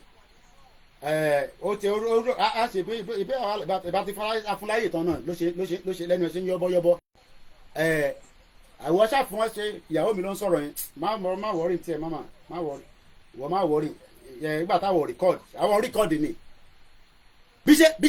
bí ṣe fún láyè báyìí kèbíjọ́ kejì ló jáde ló lọ ṣe program yẹn tó bá yẹ kí mo sọ fún máa gbé ó tó bẹ̀wọ̀ bíbà bẹ́ẹ̀ dá kó jáde kó lọ forúkọ lóye Ìgbòho èmi ò ń ṣèyàn burúkú ni àwọn ò ń ṣèyàn burúkú ni èèyàn dáadáa ni Koikimedia and I remain èèyàn dáadáa Ọlọ́run dẹ̀ ní jẹ́ ká jọra wa lójú kéèyàn kan wá máa sọ fún wa pé ká ṣe sùúrù ẹ̀yin tẹ́ bá ní ká ṣe sùúrù yẹn mo lè block in nísìnyí o èmi ò ní time gbogbo yẹn o mo sọ fún pé mo mọ anybody rí o mo mọ anybody rí rárá because bẹ́ẹ̀ ẹ bá mi slow yẹn yíya mi mo mọ anybody rí o torí gbogbo ilẹ̀ lè fún yàn lógún jẹ ìyẹn mo ṣe lọ pati kankan mọ́ ẹ lè fọ obìnrin mú mi torí Ifá ti sọ fún mi bẹ́ẹ̀ pé n tẹ̀lé fífẹ́ fún wa nìyẹn ẹni soríire ẹgbọ́n sókè ìyá dáadáa one bastard mo gbọ́ yín.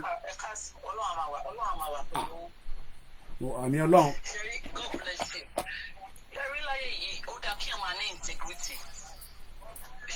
ó yé mi mà.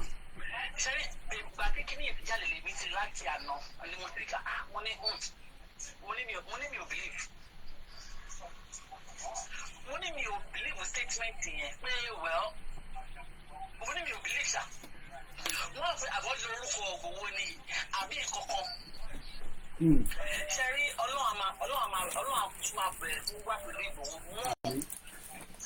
Because this is so ridiculous. Right now, it's now ridiculous. Barúkọ ẹ̀jẹ̀. Sherry Mayegun, Ọlọ́run máa bẹ̀rẹ̀ fún ẹ̀kọ́, ó ti start láti máa wáyé like, but tó ti kọ́kọ́ install about 3 years ago or 2 years ago. Bẹ́ẹ̀ni mo rántí. Tó ti insult wọn, that was the last time. Ìsúnmọ́ àti mo gbẹ́ yìí. Láwọn bá yẹn ṣe fún ẹ tó yẹn. Because mo ti mọ̀ gbogbo yìí, he's doing this all because Mayegun, ṣé ìgbà kan Mayegun lórí ìdáyìn ibi iṣẹ́. Mo rántí ṣèbí Sky ló ń bá ṣiṣẹ́. Mo rántí náà. Mọ́. Ìkànnì máa jẹ. Why tí máa resign ibi iṣẹ́ all because àwọn ọmọ Biafra ń kó fún. Ọmọ kó fún. Kó máa Mayegun has tánú never been ṣàwá. loyal to Yorùbá nation. Mayegun, he has never been loyal to Yorùbá nation. He is always doing this for money. Kò dẹ̀ sẹ́ni tó kó bá kó má ṣiṣẹ́. Kò sẹ́ni tó kó bá yàwó ẹ̀. Sọ́yẹ́ yìí, kò sẹ́ni tó kó bá yà Mayegun, kò dẹ̀ sẹ́ni tó kó bá yàwó ẹ̀. Kí Mayegun máa tarnish image Yorùbá nation. Àwa Yorùbá against ọmọ Igbo, ìwọ ọmọ Ìjẹ̀bú for that matter. Ọmọ Ìjẹ̀bú lèmi náà. Àwọn oṣù ọmọ àlè Ìjẹ̀bú. Ọmọ Ìjẹ̀bú lèmi náà. Bàbá tèmi ọba ní Ìjẹ̀bú. Olórí burúkú ni Mayegun. Tó bá ní tó bá dọjọ́ ọ̀la tó bá ní kí gbogbo àwọn dúdú kọ́ padà sí ìlú wọn, ibo ni Mayegun fẹ́ gbà wọ́n fẹ́ padà sí. Agbéyàwó rẹ̀. Ọ̀rẹ́ yìí tí o bá ń ronú. Bẹ́ẹ̀ tí o bá ń ṣe nǹkan láyé yìí, èyí máa ń ro pé ibì kan ni mo ti wá. Ó mẹ́ka kò sí à tí wàhálà bá ṣẹlẹ̀ ní state country tó wà ń bẹ̀ yìí ń sìn. Kọ́ máa bẹ̀rẹ̀ sí pa àwọn dúdú ẹjọ́ ibo ni Mayegun fẹ́ dàgbà. Because anything tí ọmọ dúdú bá ń ṣe láyé yìí ó yẹ kó máa rò pé ilé wà mí kan tí èèyàn lè sá lọ. Bẹ́ẹ̀ni.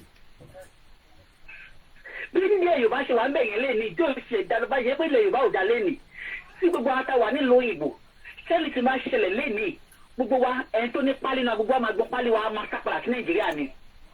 Bẹ́ẹ̀ni. Ilẹ̀ Yorùbá tá à ń kàn dẹ́mu yẹn ibẹ̀ la máa sápadà sí. Bẹ́ẹ̀ni. So why ti Mayegun kàn dẹ́mu ilẹ̀ Yorùbá all because àwọn Igbo kó fún ẹ ọkọ mi gan like Mayegun ọkọ mi lẹ́kìn ní mo Mayegun ọkọ mi go wo mọ́ for a long time. People don't stop láti máa wo Mayegun lọ́kọ mi ti stop láti máa wo Mayegun all because ó support àwọn Igbo against Yorùbá. Kò dáa rárá. Why? Kí ni Yorùbá máa wá? Èmi gan tí mo sọ pé àwọn Igbo gan sẹ mo gbọ́dọ̀ lóyà sọmọ Igbo ju ọmọ Yorùbá lọ kò possible. You can't do that. Come on, you cannot do that. Let me wait. Tí mo ṣe wáyé àwọn tó bá mi ṣiṣẹ́ àwọn tó máa wá sí bẹ́ẹ̀ mi àwọn Igbo ló pọ̀ jù nù wọn. But still wọ́n mọ̀ pé tí máa tó bá pàdé lẹ́nu ìwé òsì ṣe àwa Yorùbá ń gbà sí kọ̀mí ò ní ever fi àwọn èèyàn mi sílẹ̀ because ní ọjọ́ tí ó bá sí àwọn Yorùbá yìí ló máa dúró tì. òun ni o ìyẹn ló ń sọ pé èèyàn láṣọ wa. àwọn China àwọn China wọ́n ń ṣe kíkọ fún Amẹ́ríkà wọ́n ṣe kíkọ fún Amẹ́ríkà wọ́n always láti fẹ́ kọ́ pé if anything ti ṣe gbáhùn lè ní máa pa àwọn ọmọ mi àwọn sápadà sí Nàìjíríà tá a sá ilẹ̀ Yorùbá tá a sá fún ìbẹ̀rẹ̀ náà la máa sápadà sí. Bẹ́ẹ̀ni. Tó bá ní gbìyànjú náà 5-10 years tó bá ní pé káwọn dúdú kan padà sí ó ní passport ò ní passport ó lè lè wa dànù kó lu wọn. ó possible tó rẹ̀ ti ń ṣẹlẹ̀. It is very possible. It is very possible. Later in the future wọn náà abẹ́gbà lu lọ́wọ́ wa dúdú àwa kílò kìnìkan tó ní káyọ̀ padà sí ìlú ẹ̀jẹ̀ bọ́lá fẹ́gbà sábà tí olùwà ṣe. Ìyá mi the fact that ẹni àti ẹjọ́ wà ní London the fact that ẹjọ́ wà ní London ó lè confam pẹ̀lú mi. Koiki in tó ń rí kí ló ṣẹlẹ̀ so kí ló ní tó kò confam mo kí yàrá comfort ológun jà. He has never been faithful. He's just a player. Mayegun is a pure player. Pẹ́pẹ́ ó máa nova láti rí owó tó máa jẹ́. Ó dẹ̀ ń kọ́rọ̀ jọ aṣíwèrè ń kọ́rọ̀ jọ ní kò mẹ́tò máa ná. Ẹjọ́ àwọn tó ti wà ń lo ìbò 20-30 years ago tó ti kówó jọ. Ilé Ìgbòho ní síta ló ń gbé níbẹ̀ ṣèbó wà empty ni yàtọ̀ sáwọn tó kọ̀kọ́ síbẹ̀ odindi mansion Ìgbòho ti abandon láti bí 2 years nísìnyí tó sùn bẹ̀ 2 years ní Ìgbòho ti sínú ilé yẹn. Ọlọ́run tí ó bá yẹ gbogbo ya Ọlọ́run pé bàbá yẹn Ọlọ́run nìkan ló lè pè tó máa fi inú ọ̀rọ̀ yẹn lẹ̀ Mayegun ẹnu ìpínlẹ̀ ẹ̀kọ́ ìkè Ọlọ́run nìkan ló lè pè èèyàn tó máa fi inú ọkọ̀ báyẹn lẹ̀ tó máa lọ fẹ́ jà fún tálíkà because èmi kò tí mo wà yìí máa ń tọ́kọ́ kọ mi ó pé wà yìí kọ́kọ́ ó ṣe gbọ́dọ̀ fight for anybody. ibi tá ẹ wá tún àmọ́ tó ṣẹlẹ̀ nǹkan méjì péré nǹkan méjì ni mo gbọ́ nígbà tó bẹ̀rẹ̀ program ẹ̀ ó ní Ìgbòho is not a saint ó ní ìlànà hijack Yorùbá nation ni ó ní ìlànà wọ́n hijack Yorùbá nation ni ọ̀rọ̀ burúkú. wáì táwọn ọ̀lànà òṣè dókítà kọ́lọ̀ ló jẹ Yorùbá kọ́lọ̀ máa ṣe rálì. àwọn tí mo ẹ̀mí Ìgbòho hijack Yorùbá nation lọ́wọ́ ẹ̀ wáì tí wọ́n ṣe lọ fi ta ikú tí Ìgbòho forí gbà ní Nàìjíríà kọ́lọ̀ máa ṣe rálì bẹ́ẹ̀. ẹ tó bá fẹ́ ṣe rálì kọ́ lọ ṣe rálì ẹ tó bá fẹ́ ṣe protest kọ́ ṣe protest bọ̀ ẹ má mú torúkọ Ìgbòho mọ́. anybody tó bá fẹ́ kọ́ mọ́ òun kó ké o Yorùbá ní ẹ̀mí kí ló pẹ̀ bàbá kíkẹ́ ìlú ọkọ ló wà nínú movement yìí àwọn kan wà jẹ́ pé they might not come out but káwọn náà bọ́ ta kọ́ lọ ṣe nǹkan tí bàbá kíkẹ́ àti Ìgbòho ṣe káwọn náà ṣe we support them. because gbogbo wọn a lot of them they are not being loyal they are just about nǹkan tó máa rí kọ́kọ́ bọ́ta díẹ̀ kọ́ fún wọn ní nǹkan tó máa rí kọ́dẹ̀ kọ́nìkàlùkọ́ lè borí wọlé padà but Ìgbòho is doing it with his whole heart. Because he really wanted freedom for àwọn Yorùbá. wọ́n ní kò mọ̀rọ̀ sọ ó tún adjust wọ́n ní kinní kan. tí ó bá fẹ́ kí ilẹ̀ Yorùbá kó bí tí ó bá fẹ́ kí ilẹ̀ Ìjẹ̀bú kó bí tí ó bá fẹ́ kí gbogbo orí ọmọ Yorùbá. bí ọ̀rọ̀ kò bó ṣe gbé jáde ẹ̀ nísìn àwọn ọmọ Ìgbò tó ń tẹ̀lé wọ́n máa fi wá rẹ́rìn kíní yẹn ní ṣe pẹ̀lú àwa. àwọn Ìgbò gan mọ̀ kọ́dà lẹ́ni náà ń fẹ́ báwọn Ìgbò mọ̀ kọ́dà lẹ́ni ìwọ tó bá da ẹbí ẹ̀ tó bá òbí ara kan máa fẹ́ wọ́n mọ̀ kọ́dà lẹ́ni. wọ́n máa padà bẹ orí ẹ̀ ní ìyá kí ni fíìmù yẹn bá mi send text message ó ní fíìmù kan tí mo wò wọ́n padà bẹ orí ọ̀dàlẹ̀ yẹn ni wọ́n ní bìkan tó máa padà wá dalẹ̀ tiwa náà ó ta àwọn ọ̀rọ̀ ẹ̀ ní wọ́n gé orí ẹ̀ náà ni. àwọn Yorùbá máa sọ pé tó bá tara lé ẹ lọ́pọ̀ ó lè ríra lẹ́wọ̀n. lókè Ọlánìpẹ̀kun. ó lè ríra lẹ́wọ̀n máyégún tara lé ẹ lọ́pọ̀ tó bá tara lé ẹ lọ́pọ̀ fáwọn Yorùbá àwọn Ìgbò tó ń tà wọ́n fún wọn ò lè adopt ṣèbí wọ́n á ní pé you are a betrayer ó ta family ẹ. I'm coming mama.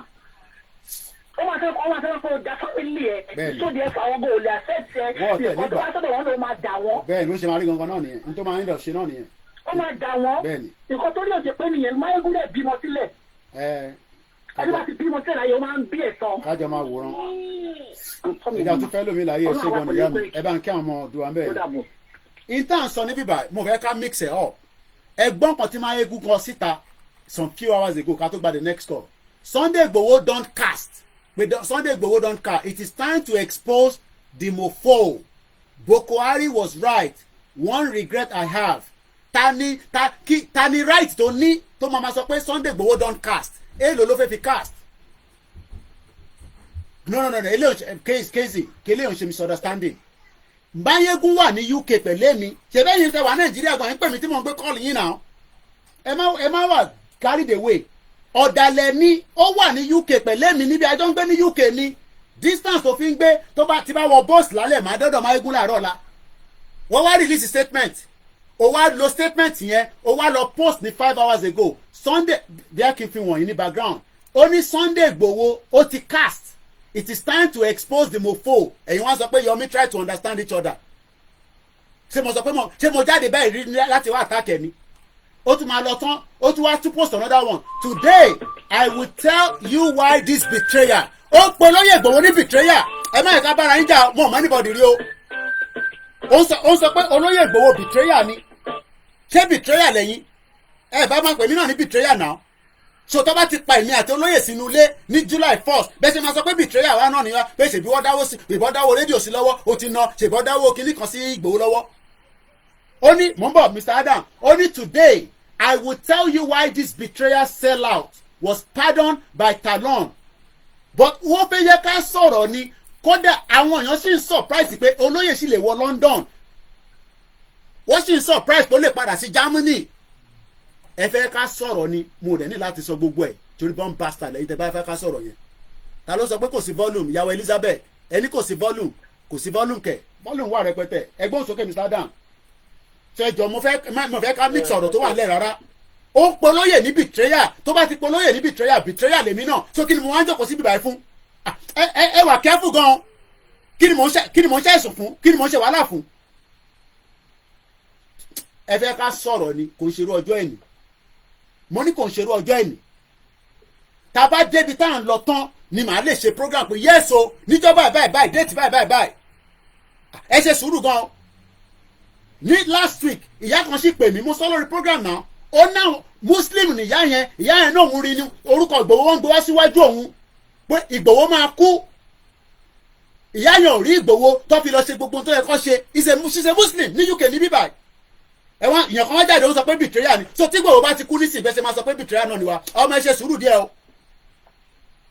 gbóhùn sókè Adam Smart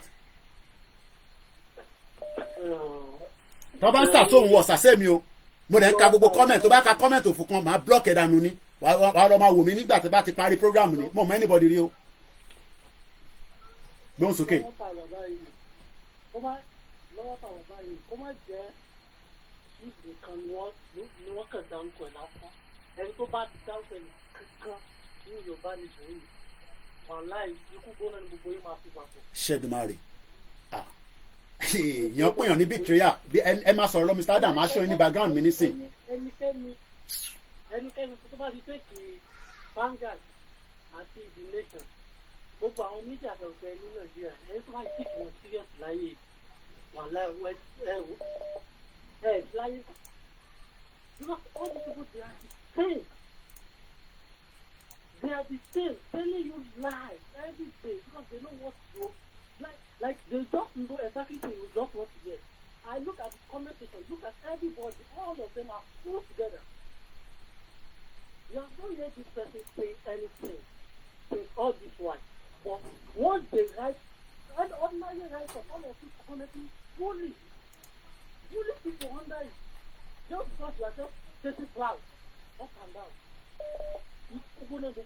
Àtẹ̀yìn tó bá ti fẹ́ ṣe ìtọ́jú kí Yorùbá lè ṣẹ̀yìn.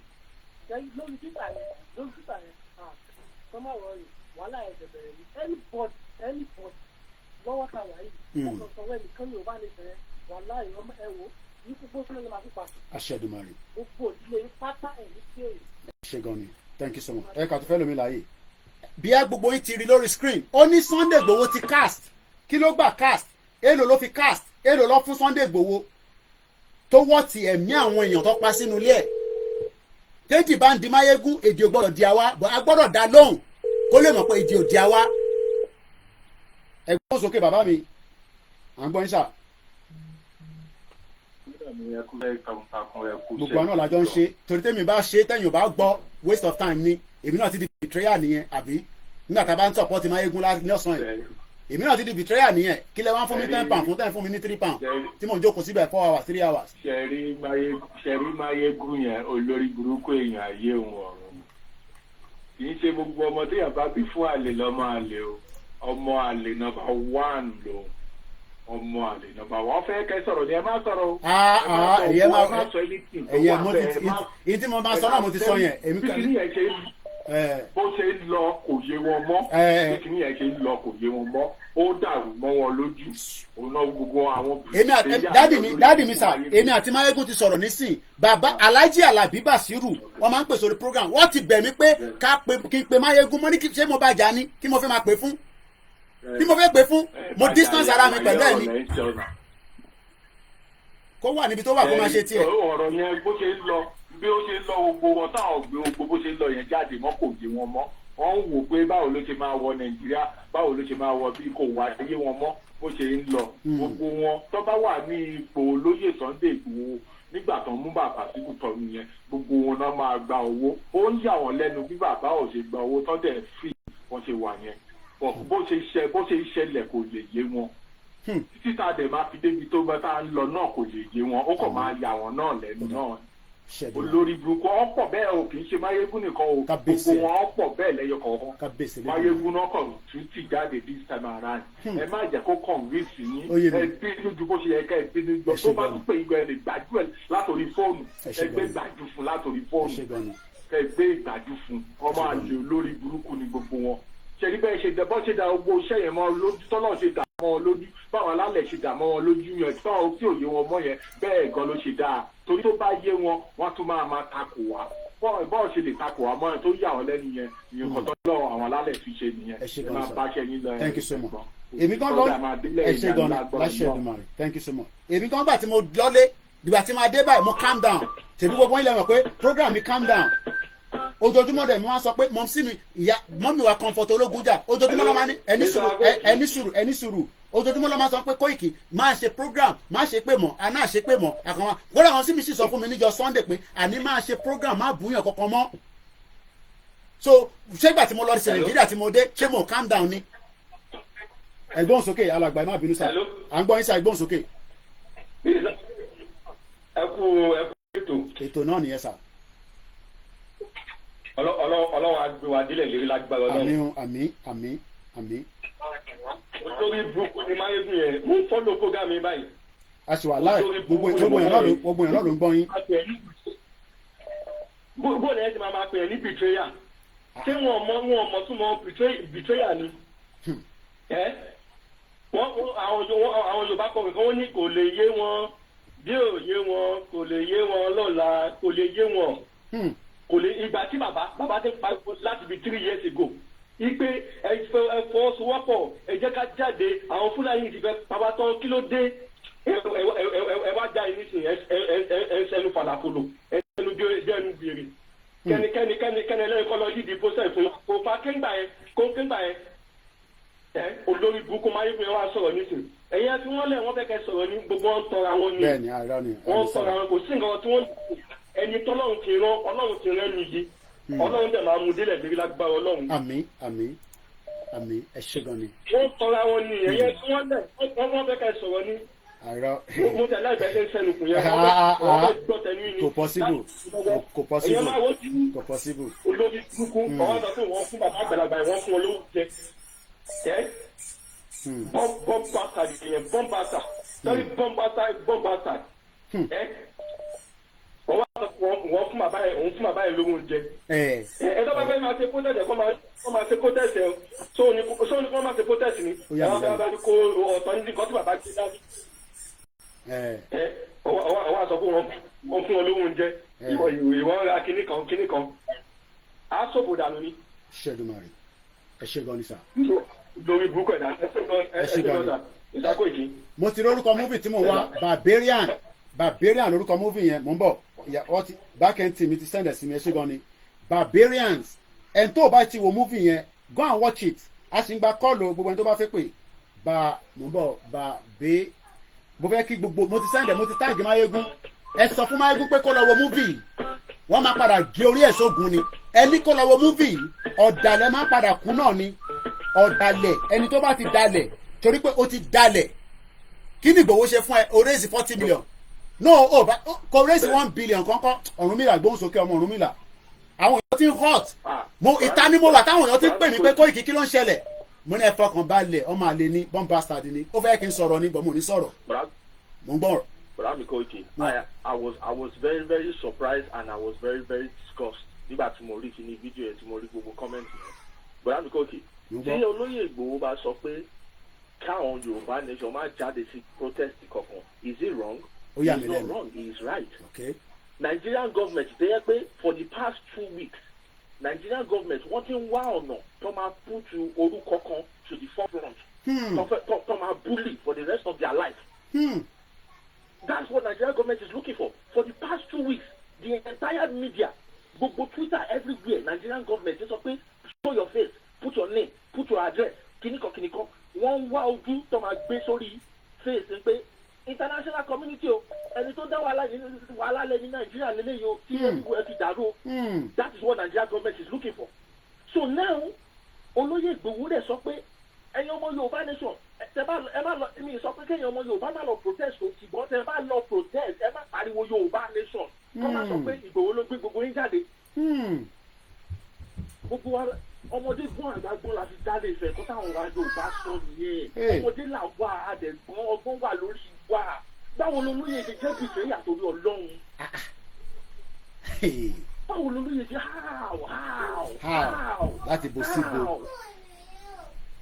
ọmọ wo ní how nígbà tí mo how wọn sọ pé kẹ́nìkan ti má lọ protest. I'll soon finish in a minute. You can go and protest. tó bá lọ protest. má dárúkọ wa Ìgbòho òòṣà má pariwo Yorùbá nation now má pariwo ẹ̀ lọ ṣe protest tó bá fẹ́ lọ ṣe protest yẹn inú Nàìjíríà láyé wa. bẹ́ẹ̀ni àti gba Yorùbá nation. tó bá fẹ́ lọ protest go ahead and protest but don't go there and go mention my name pé Ìgbòho òòṣà because táwọn Nigeria government bá ti rí ipe gbogbo àwọn set of people yìí gbogbo wọn ló ń pariwo Ìgbòho òòṣà olóyè Ìgbòho ló máa bẹ̀rẹ̀ sí ń dà láàmú. bẹ́ẹ̀ni. àwọn ló máa bẹ̀rẹ̀ sí ń dà láàmú kí ló olóyè dẹ̀ mọ̀ olóyè ò mọ anything olóyè nǹkan sọ pé tó bá fẹ́ èmi ò support protest yìí o but bá fẹ́ lọ protest go ahead but ẹ má pariwo mi ló ẹ má pariwo orúkọ mi tẹ bá débẹ̀ don't mention my name because I don't really need anything láti associate pẹ̀lú gbogbo protest tẹ fẹ́ lọ ṣe I don't have anything to associate myself with. How is it a betrayal? How is it a betrayal? ọ̀rọ̀ burúkú. That's a common sense from a common man. àwọn èèyàn mọ mí nìkan pè betrayal bí a kì í mú ní English sọ àbáṣe máa ń ṣe ẹ mọ tán pè betrayal ṣá.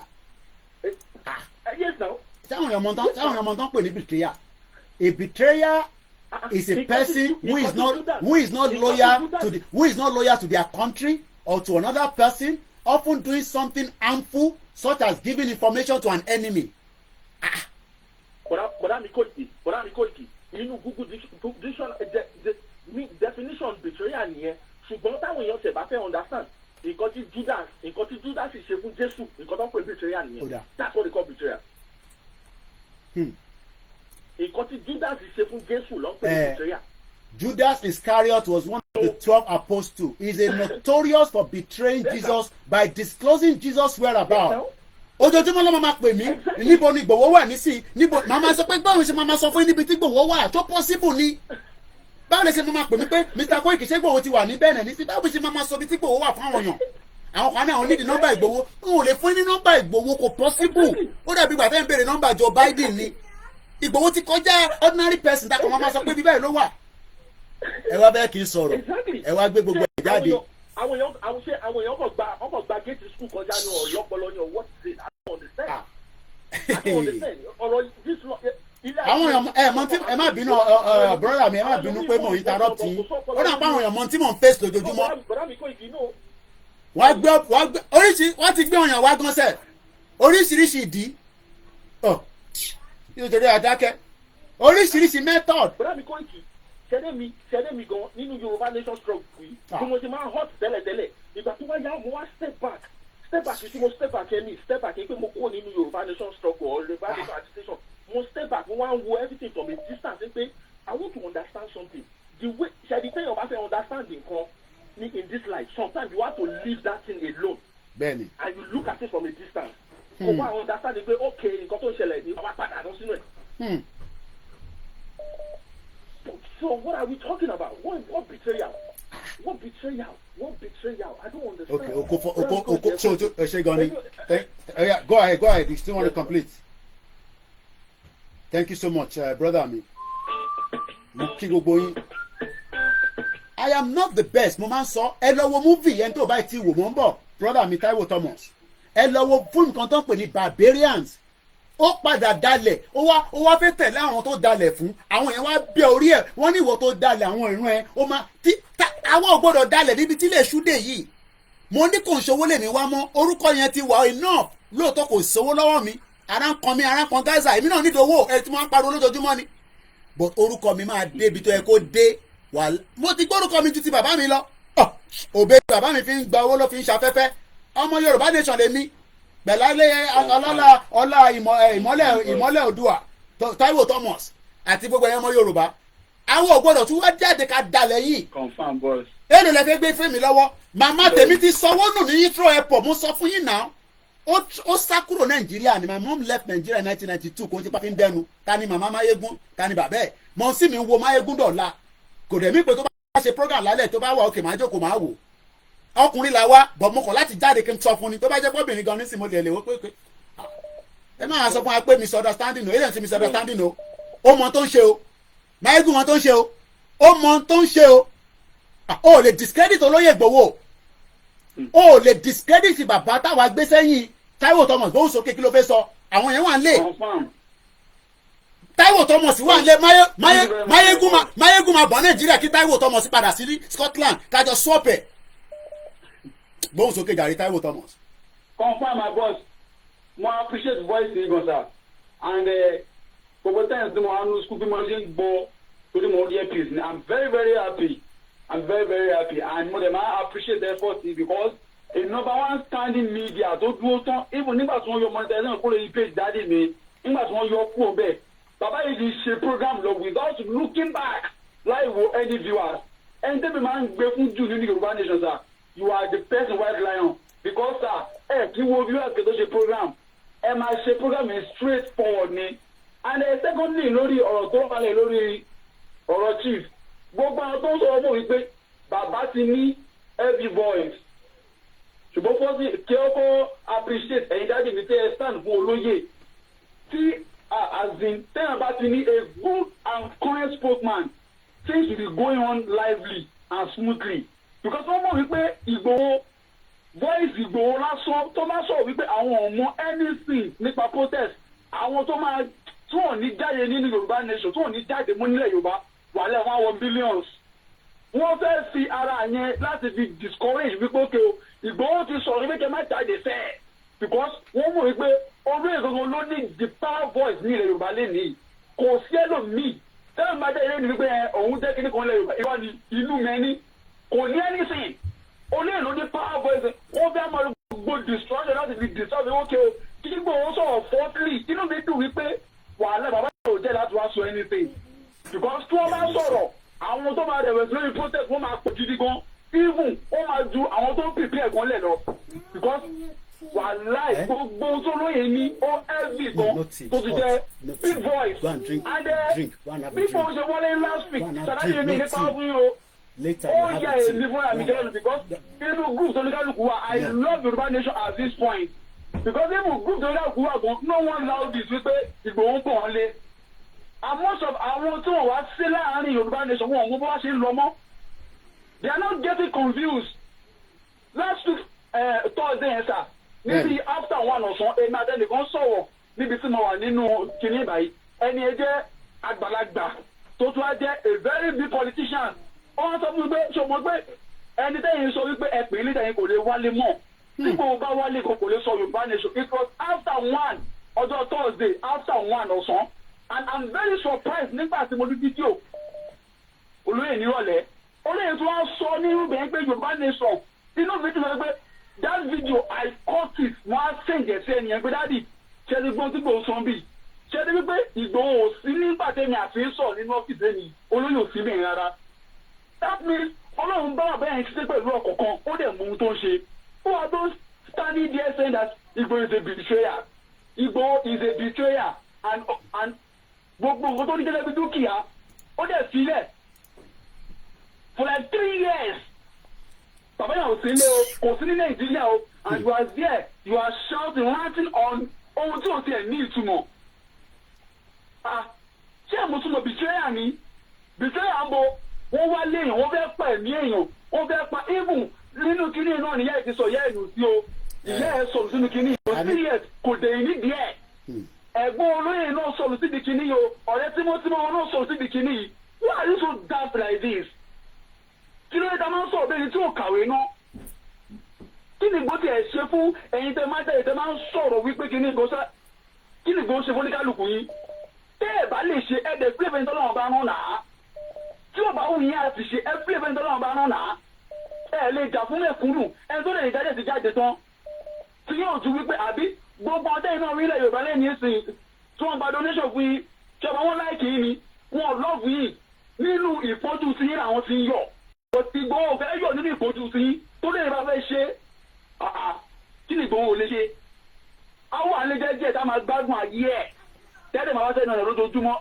tẹ́ a máa gbowó but Ìgbòho wò ní pé ọjọ́ làwọn fẹ́ so eléyìí dà kí ló dé ọmọ Yorùbá kì í ṣerú náà if you cannot be part of us you leave us and please leave us to continue our struggle lè ṣoore fún ìyànjẹ tó wà máa ṣèrègùn lé lórí Ìgbòho bẹ̀bẹ̀ fẹ́nìtì lọ́wọ́ yín náà Ìgbòho bẹ̀bẹ̀ fẹ́nìtì lọ́wọ́ yín àti kíkẹ́ pààtì ìgò ní ilẹ̀ Yorùbá ẹ̀kùnrin bàbá bíbí ní 2015 èmi ní fídíò máa ń rí ní 2015 ó ní ìṣòkò tó ṣẹlẹ̀ ní ọ̀dọ̀ wa lógùn state tí wọ́n pa máa nǹkan àwọn custom tí wọ́n pa máa yẹn nígbà tí máa yẹ fúlẹ̀ tó ń sọ̀rọ̀ lórí máa yẹn wọ́n náà máa ṣe everything for that family àwọn máa ṣe wọ́n ṣe nothing up to date tí ó mi gbé lu yẹn èmi wà lu yẹn náà wọ́n ṣe anything for our family yẹn up to date gbogbo wọn wá lè káàkiri ni mo dẹ̀ bí fídíò ẹ̀ àti bẹ́ẹ̀ lè bí ti mọ̀ wọ́n kíláàsì ọgbẹ́lì mo ti blọọkì lórí burúkú tó pè rẹ̀ lóòdùà ṣé Oòduà jẹ́gẹ́ bí orúkọ ọmọ àlè bomb bastard mo gbádùn ẹ̀ Táíwò Thomas. tẹ́ ẹ bá ti ní láìfù mọ́ ẹ máa forúkọ Ìgbòho trend. ó fẹ́ cash out lórúkọ Ìgbòho ni ṣe mọ̀ pé ó fẹ́ ṣe back to èmi ti sọ fáwọn mídíà tèmi wọ́n ò gbọ́dọ̀ má jáde mo tún máa jáde again kí ọkọ má tún pè mí pé kí n má jáde mo tún máa jáde tó bá tún dalẹ̀ tó bá possible tí ìbá jáde lálẹ́ máa jáde lọ́la ẹ jẹ́ ká fáwọn èèyàn láyè Táíwò Thomas.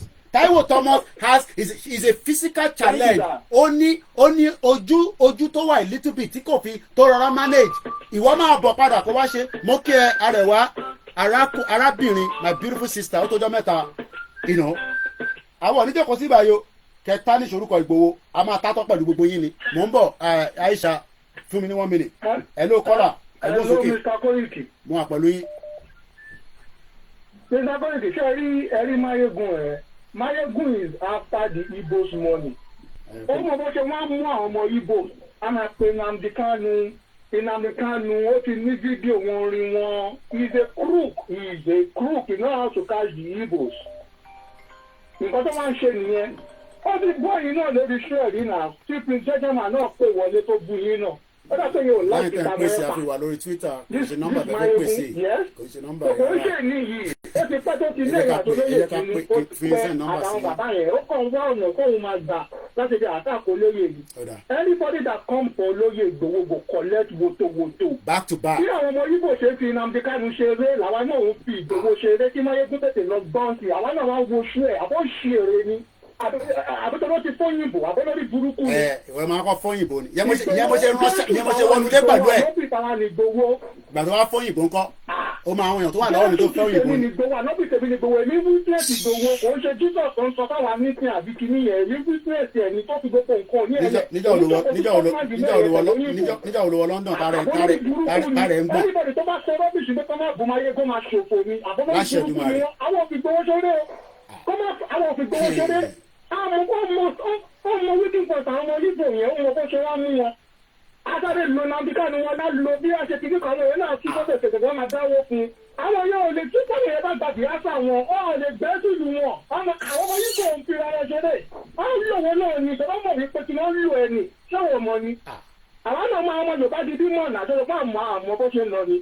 Gbogbo ṣé ẹ̀ always based on Igbo Biafra Igbo jẹ́ ọ̀nà tí nípa tó tẹ̀lé tó sọ̀rọ̀ Ìgbòho rí tó sọ̀rọ̀ bí ó ṣe wọ́n sọ̀rọ̀ Nnamdi Kanu. Kẹ́kọ̀ọ́ tó rí ní ti olóyè Ìgbòho. So we all know we watching. Àwọn kì í ṣe ọmọ tó ṣe wọ́n mú àwọn followers tó máa lo reverse psychology fún wọn a máa tètè tí a máa halẹ̀ mọ́ wọn. Ṣé bẹ́ẹ̀ nípa kan wọ́n wò tó kọ́ àwọn òfin Ìgbòho ṣeré o anybody tó bá wá fún Ìgbòho a máa fún gbogbo a fún àtẹ sójú àṣepè fún gbogbo family tọmọtọmọ ni. ìyá mo ṣe wọlé sí lára pé ìwọ kọ́ ló máa kọ́kọ́ fẹ́ òyìnbó sẹ́ mo ṣáájú ẹ̀ wọ UK mo ní every right láti fẹ́ òyìnbó mo refuse láti fẹ́ òyìnbó nítorí mo fẹ́ fẹ́ ọmọ Yorùbá. ìgbà tó fẹ́ òyìnbó kí ló kọ́ wa pẹ̀lú yẹn. àníyàn ń já àwọn èèyàn nílé. àwọn ọ̀rẹ́ náà kọ́ ló kọ́ wa sí wàhálà àwọn ó yà mí lẹ́nu. náà kọ́ ló kọ́ wa sí wàhálà àbí kí ni. ó lọ take time. ìyá wájà achievement ni. ẹ ṣe gan ni bẹ́ẹ̀ ni ẹ ká fáwọn èèyàn láyè ẹ ṣe gan ni thanks so much torí àsìkò ni. mo bá yín tẹ́ ń pè irọ́ Aisha let's go ahead quickly ẹ jẹ́ ká gbé yín wọlé mo kí àwọn tó wà lórí program go ahead please. OLAYOMI KOIKI, my darling brother. I'm with you. Hey, nǹkan ṣẹlẹ̀, nǹkan lọ. Are they with you? Ẹ máa wo àwa support protest you ẹ̀mí aṣọ outright because it has political undertones to it. And ẹni tó bá fẹ́ lọ wọ́n lè lọ as one Nigerian is to. But kí wọ́n má kí pé Yorùbá nation or Yorùbá nation náà wò. Àwa ò jáde sí protest eléyìí o. Because bẹ́ẹ̀ni ṣe rí o set up ni o.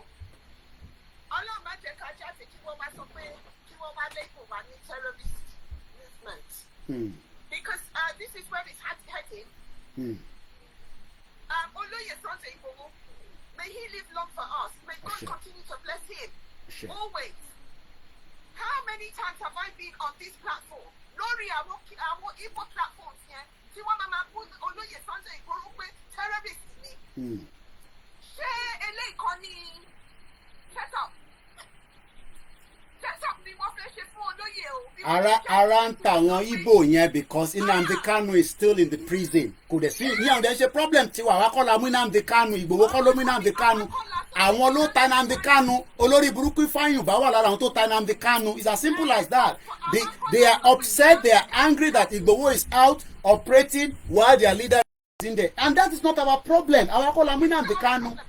So they are always and that's why Mayegun is promoting this agenda. That is the reason why.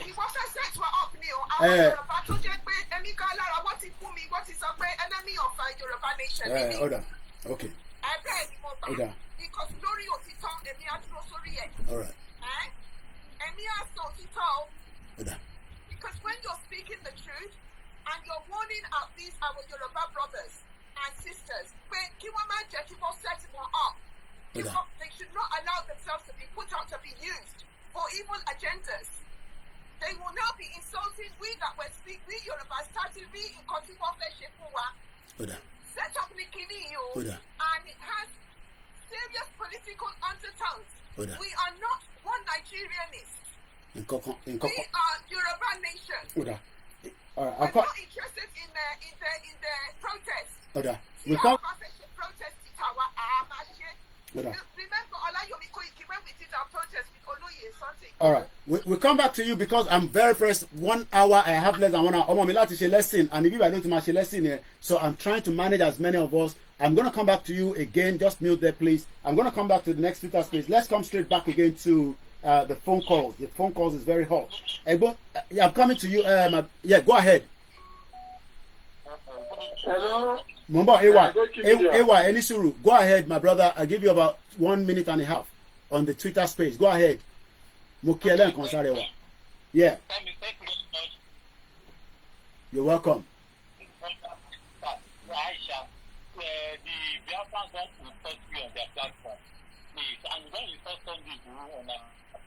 No, yeah, 1 minute, Mimi, 1 minute, 1 minute. There are Igbos that doesn't believe in Biafra.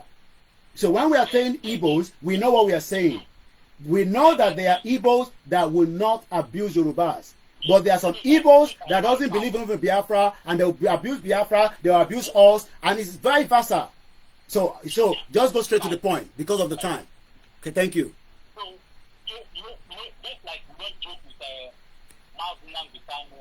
Mumba Ewa. And I don't see any why you would like to allow people to even insult or understand and that bring some people down. We don't show to sin in our time. We always working hard because we know that even our leader has said we should stop that we are together. That we think together. We have meetings together. That we should anything that we should work for it to support them. Okay. Whatever they are, we have no reason to bring them down or to talk about the things. Anyone that brings them, talking to them, we should go after that person, be it Yoruba or Igbo. All right. We go after it. Okay. All right. Thank you so much. That's one of our Biafra brothers that also disagree that Mayegun should not have said what he has said. AY, Egbon's okay. I want to take as much calls and I'll come back to the Twitter space. Like I said, my daughter, lesson, and I'm looking at the time and I don't want to occupy this place for the next half an hour. Egbon's okay straight away. Let's hear from you. Mokibo went to Ngbo wala tenkan. Ekusha Koiki. Èmi ni sir. Ọmọ àlè Yorùbá wọn lè má fojú ara wọn wọ̀n síta ẹ̀gbọ́n gbogbo Yorùbá kọ́ lọ́mọ kọ. Mo fẹ́ dá wọn lójúlé ní gbogbo ọmọ Yorùbá tí wọ́n lòdì sí Yorùbá nation ojú inú wọn fọ́. Kí ni Ìgbòho sọ tí ò ṣẹlẹ̀ lénìí? Ó ní tí ebi bá pa yín ará ìlú ẹ̀ jáde síta ẹ̀ tara yín lẹ̀. Ìránṣẹ́ Ọlọ́run Ìgbòho kí ló sọ tí ò ṣẹlẹ̀ lénìí? Bẹ́ẹ̀ fẹ́ bí ẹ̀kọ́ kọ́kọ́rọ́ Nàìjíríà wà lọ́wọ́ wa mọ́ kọ́kọ́rọ́ tó ṣí àmọ́ kọ́kọ́rọ́ tó tì í Nàìjíríà máa pín bẹ́yìn ni. Yorùbá nation máa dúró no going back. Kò sí kẹ́tí ẹ fẹ́ ṣe sí tínú yẹn ò ní pín. Yesterday 102 community ní Zamfara Boko Haram ti take over wọn ò bá power army. Ìlú ti pín already. Ojú inú ẹ̀yìn kan sì fọ́. Going to university speaking English have certificate. It don't make you educated if you don't know. ẹ ṣe gan ni. Ìgbòho sọ fún yín ìrẹsì náà sọ fún yín ìyẹn Ìgbòho tẹ bá dìbò fún olórí tí ò ṣe ìdára ìlú fẹ́ náà pa ara ìlú máa dìde fún ara ẹ̀ ṣé Ìgbòho ló sọ fún yín sí pé dìde nígbà tẹ̀lé pa yín ṣé Ìgbòho ló sọ fún yín gbogbo Nàìjíríà wọ́n ṣẹ̀ṣẹ̀ bẹ̀rẹ̀ wọ́n tí rí kankan ṣẹ́rí máyégún ọ̀nà máyégún trash òfóyìnbó bullshit ìranù máyégún ogún ìjàmbá ẹnu ni dáadáa ni bọ̀bọ̀ yẹn sọ máyégún waste time àwọn èèyàn bí ẹ̀kọ́ Yorùbá nation must remain the day is break there will be no parking space for politicians in Nigeria. Thank you. Ẹ ṣe gan. Mo kí gbogbo ọmọ Yorùbá don't make it come and say Koiki understand ara yín ni no I'm not interested in all that. Ẹ̀gbọ́n sókè that's Texas. Koiki Baba, I really appreciate your uprightness. I really appreciate. I don't even know where. I really appreciate you. Now everybody should listen. Say Mayegun, I'm so surprised. Mo ti jajaja lórí kíní ọ̀dọ̀ ẹ̀dá yìí kò ti block mi gan. Now ṣe rí ìgbà tí Mayegun tó ti bẹ̀rẹ̀ sí ní fọ́tà ní àtìgbà tó ti kú bàbá it was too much. Àwàdì ń sun ẹkún mi. Now nítorí ẹ̀fà pọ́blẹ́mù yẹn ìgbà yẹn tẹ́tí sọ pé kó máa handle kí owó finances yẹn ni àtìgbà yẹn ló ti bẹ̀rẹ̀. a ṣe lè gbé gbogbo owó Central Bank ní Yorùbá ká gbélé ẹ lọ́wọ́ kó máa bá wa manage níbo ló ti ń ṣe yẹn. wọ́n ní kẹ́fẹ́ máa ṣe oníṣòwò yẹn pé àwọn Central Bank governor ní kíní kẹ̀kẹ́ nìkan wọ́n ṣe gba kíní ẹ̀kọ́ lọ́wọ́ ẹ̀ka àtìgbà yẹn ló ti já má dọ̀ tó kàn tá sí bàbá. Sẹ́rí unfortunately for you kò mọ ọmọ Igbo ni àárín Igbo lèmi gbé ní festa for close to 20 years àjọṣe business àjọṣe ògbẹ kò mọ wọn ni if the things are down tomorrow they will throw him under the bus.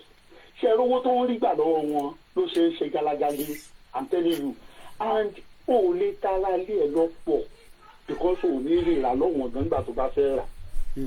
Ok èmi àti Láyégún mo ti pèsè orí program náà ṣe rata àjọ àgbẹ̀ pé Nàìjíríà kò dá mọ́ Nàìjíríà ọ̀sẹ̀ kìnìkan ó wá yà mí lẹ́nu èmi mo ti sọ fún mi àtijọ́ àgbẹ̀ ìṣó pé even if Jesus Christ comes kò lè rúlu Nàìjíríà kí Nàìjíríà yẹn wà ókè even Adébóyè ò lè di politician lórí kó rúlẹ̀ pé because of the background and the foundation of Nigeria ó wá yà mí lẹ́nu bó ṣe wá sọ Òbí sẹ́yìn àtìgbà tí Máyégún Òbí kìnìkan Òbí you can never hear anything against Òbí ó máa kanta ẹni Òbí kìnìkan àìbẹ̀mú ti wò Kánú bí Kánú Nnamdi Kánú. Hold on ẹ̀gbọ́n mi kò ní dá fún ẹ Michael Peace orí sóríire ó ní if Igboho has issued the press statement denying such and then why strongly ask that you guys should stop denouncing Mayegun e no go better for your papa no go die where they go find the body ó ní sóríire ẹ máa bá mi follow àwọn comments yẹn tẹ bá ti reply lé lórí màá gbà sí fún wọn ẹ ní kúure gbogbo yín bomb bastard ẹ̀gbọ́n sókè ẹ̀gbọ́n mi má bínú. now tó bá fẹ́ sọ̀rọ̀ Kánú náà rí lè ṣe 100% bẹ́yẹn náà a rí gbogbo nǹkan tó ṣe ká mẹ́nu kó ń bẹ̀ ni because ó kálukú wa bó ṣe máa jáde ni bọ́ kó lè sọ̀rọ̀ ẹ̀ ó máa pọ́n lé ní Kánú kìnìkan ó ti ń wá ọ̀nà tipẹ́tipẹ́ láti àtàkì Ìgbòho ó ti ń wá ọ̀nà bí nǹkan ṣe bá orí sára nǹkan tá a mú tẹ̀sí kọ́kọ́ rìn náà mo ní kí lélẹ̀ kó tó di pé gbogbo mo lọ sí starblog mo lọ sí gbogbo ẹ̀ so if I tell you there is anything let's even assume pé Ìgbòho sọ bẹ́ẹ̀ mo tẹ̀ tó wá tòrò gan is Yoruba land supposed to be a battleground? Let's just stop one-on-one now. Is Yoruba supposed to be a battleground? So ṣe America bá fẹ́ jáwọ́ America ò ní bá ń jáwọ́ lórílẹ̀‐èdè wọn wọ́n wá ka yín mọ́ ilé yín wọ́n á bá yín jà lọ́dọ̀ yín ni because a place cannot be a battleground.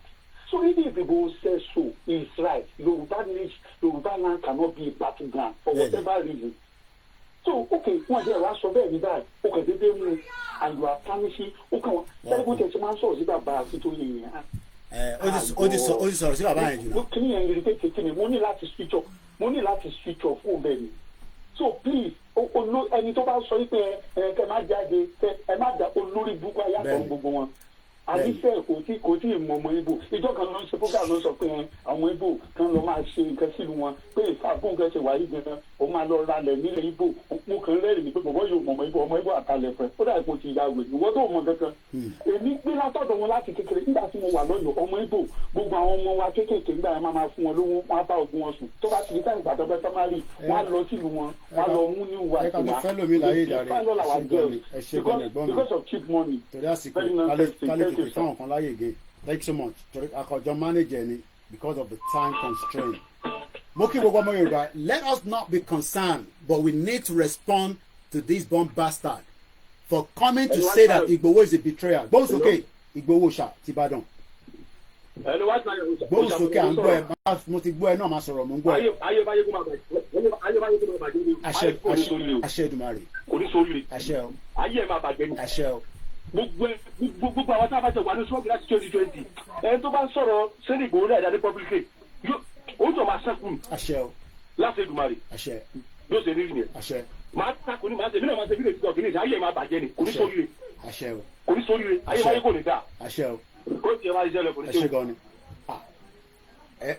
ẹni ká dákẹ́ wọ́n gbókù méjì lọ nínú ilé Ìgbòho àti rìbà ẹmí tiẹ̀ mọ́lẹ̀ ìtẹ́ ìgbọ́nu lé yẹn sà ẹ ti wọlé ẹmí tiẹ̀ mọ́lẹ̀ oh my god.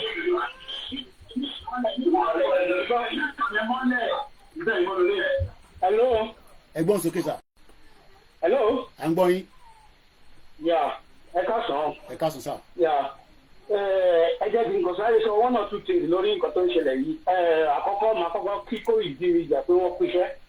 nǹkan tó máa sọ fún Koiki ni pé ọmọ Ìjẹ̀bú náà lè ní ọmọ Ifẹ̀ náà tún ní ọmọ ara fẹ́. ṣe rí àwọn nǹkan wà tí mo rí sí Koiki ni pé kó ṣọ́ra ìbínú kó má tì í. àwọn ìpípì yìí gbogbo ọ̀nà lọ́ fi ń ṣọ́yàn gẹ́gẹ́ bí Koiki náà ti sọ pé wọ́n ti try ẹ má jẹ́ kán fi ìbínú tì í. ẹlẹ́ẹ̀kejì Máyégún tó sọ pé òun fún yàn lówó tó wú ara ẹ̀ ní iṣẹ́ orúkọ Ìgbòho náà ló fi gbowó owó tó sọ pé òun fún bàbá iṣẹ́ orúkọ Ìgbòho ló fi gbowó. skọ́lá lè mi jẹ́ o skọ́lá náà lè mi wà lójú ayé o jágò ni wà tó orúkọ owó ara ẹ̀ ní sóhun lọ́wọ́ ẹ̀ tó fi fún àbí iṣẹ́ orúkọ Ìgbòho náà ló fi gbowó tó ibi tẹ́ bá ti kọ́kọ́ kíyèsí gbogbo nǹkan nìyẹn gẹ́gẹ́ bẹ́ẹ̀ sọ bọ́n ṣe kóra ń ṣe Yorùbá nation everybody mọ àṣírímọ́ yẹn ó ń bí wọn nínú ẹ take it easy ọ̀pọ̀ ìsì kó ṣọ́ra kó má fi ìbínú tì í wọ́n plan ní ẹ ṣe gan ọ̀rọ̀ mi ò jù bẹ́ẹ̀ lọ. mo like feedback brother wa ìyẹn mo yẹ pé mo gbọ́dọ̀ má fi ọ̀rọ̀ sọ ntí kò ní jẹ́ kó jáde mo ní ẹ̀rọ kọ́lá ẹ fún mi ní ẹ fún 130 seconds ẹ mute tẹ́ ń gbọ́nu lé mọ́lẹ̀ ẹ mute yẹn ti wọlé ẹ bá mute ẹ mọ́lẹ̀ ẹ mute yẹn mọ́lẹ̀ pátápátá ẹ mute tẹ́ ń gbọ́nu lé yẹn ẹ fún wa ní 30 seconds. bàbá ẹni sùúrù sà ọ̀ọ́ni bàbá Aláàfin ó sọ fẹ́mi àti Ìgbòho pé ẹ jẹ́ ká wà careful torí pé at the end of the day wọ́n máa fẹ́ mú yín but àwọn alálẹ̀ ò ní rẹ́ wọn ní jẹ́ kọ́ rí yín mú ẹ̀yin náà má wàá ṣe tán máa fi so nǹkan ṣe nísìnyí pé wọ́n mọ̀ pé máa hot but bí a ti bá jáde nísìnyí máa bẹ̀rẹ̀ sí spill out ọmọ gbàgbé ẹ̀ Yorùbá nation is a movement èmi kọ́ ni leader àwọn leader wa ló ń direct ẹ̀ẹ́dẹ̀ lè fọ̀rọ̀ sí Ìgbòho lẹ́nu Ìgbòho ló máa sọ̀rọ̀ tí bàbá Akíntóyè bá sọ pé kó sọ̀rọ̀ torí pé wọ́n fẹ́ díjà lẹ̀ láàrin Ìgbòho àti bàbá Akíntóyè náà ẹ̀gbọ́n sókè alàgbà. mo kí ẹ kú iṣẹ́ ẹ kú tọmọ àṣẹ àtúpẹ́ lọ́wọ́ yín fún gbogbo àtìkìyàn yín. kádúpẹ́ fọlọ́run. ṣé wàá bẹ̀. à ń gbọ́ yín dà à ń gbọ́ yín sà.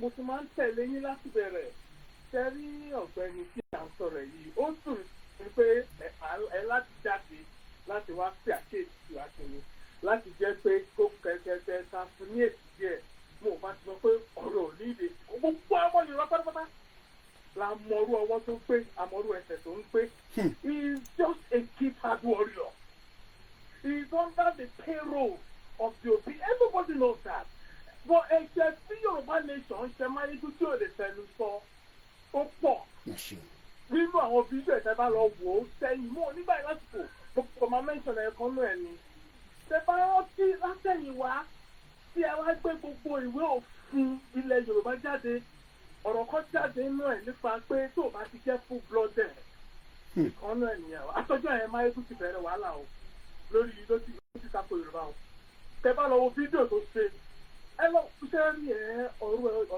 kò jẹ́ kọ̀kọ́ sí mi ẹ̀ta mọ̀ ní láti ilé tó ń dìnnà rẹ̀ ó blọọ̀kì lórí program yìí àtìgbà tó ti gbé délé bá tí mo takú tí mo bá gbé délé fárótì fóònù ọmọ mi ló fi ń pè yìí o wọ́n tún ò lè jẹ́ sórí pẹ̀lú fóònù lórí mi ó yé mi ọmọ mi pè yìí ṣé rí ọ̀rọ̀ yẹn ẹ má jẹ́ kí wọ́n lọ mọ́ wa lọ́wọ́. ó ti yé mi ẹ kúkú tí mo mi àwa lẹ́yìn ilé àwa ti focus lọ ni so àwọn wà distracted mo kí alájà pín ara ẹ̀ káàbọ̀ sórí ètò. ó tò síbi tó máa tò sí ó tò sí ọmọ ẹni tí ohun tó ní fọwọ́ sí júwe lè bàbẹ́ àmọ́ bí tó máa ń gbẹ̀yìn. èmi mo pé kò sílẹ̀ kankan ní Nàìjíríà tí mo rò pé tí mi ò mọ̀ wọ́n ẹ̀jẹ̀ àkàdé mọ́ bẹ́ẹ̀. ibi tó lọ sí ẹran tí wọ́n ti sọ fún pé kó jáwọ́ nù Biafra tó bá tún kọ́ bí alẹ́ nù ẹ̀ fèrèǹtà tó pè Biafra tó bẹ̀rẹ̀ sí máa pariwo Yorùbá ń bà yẹn tó ti kọ́kọ́ tẹ̀lé wọn lọ tó fà kókó kúkú fẹ́ Yorùbá èyí tó bá pélé tèmi wọ́n ti bọ̀ àwọn tí wọ́n ń bọ̀ àṣà rántí àwọn fídíò ẹ̀ ni.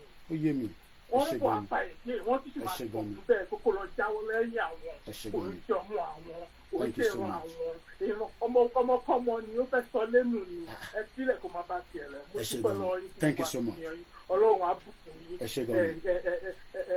èrè la máa jẹ́ ń tiẹ̀ kí. àmín ẹ ṣé gan ni. àwọn ń ṣe ọmọ Yorùbá tó máa sọ fún yín pé báyìí kọ́ ló ṣe rí tí màá tó wá sọ pé báyìí ló ṣe rí.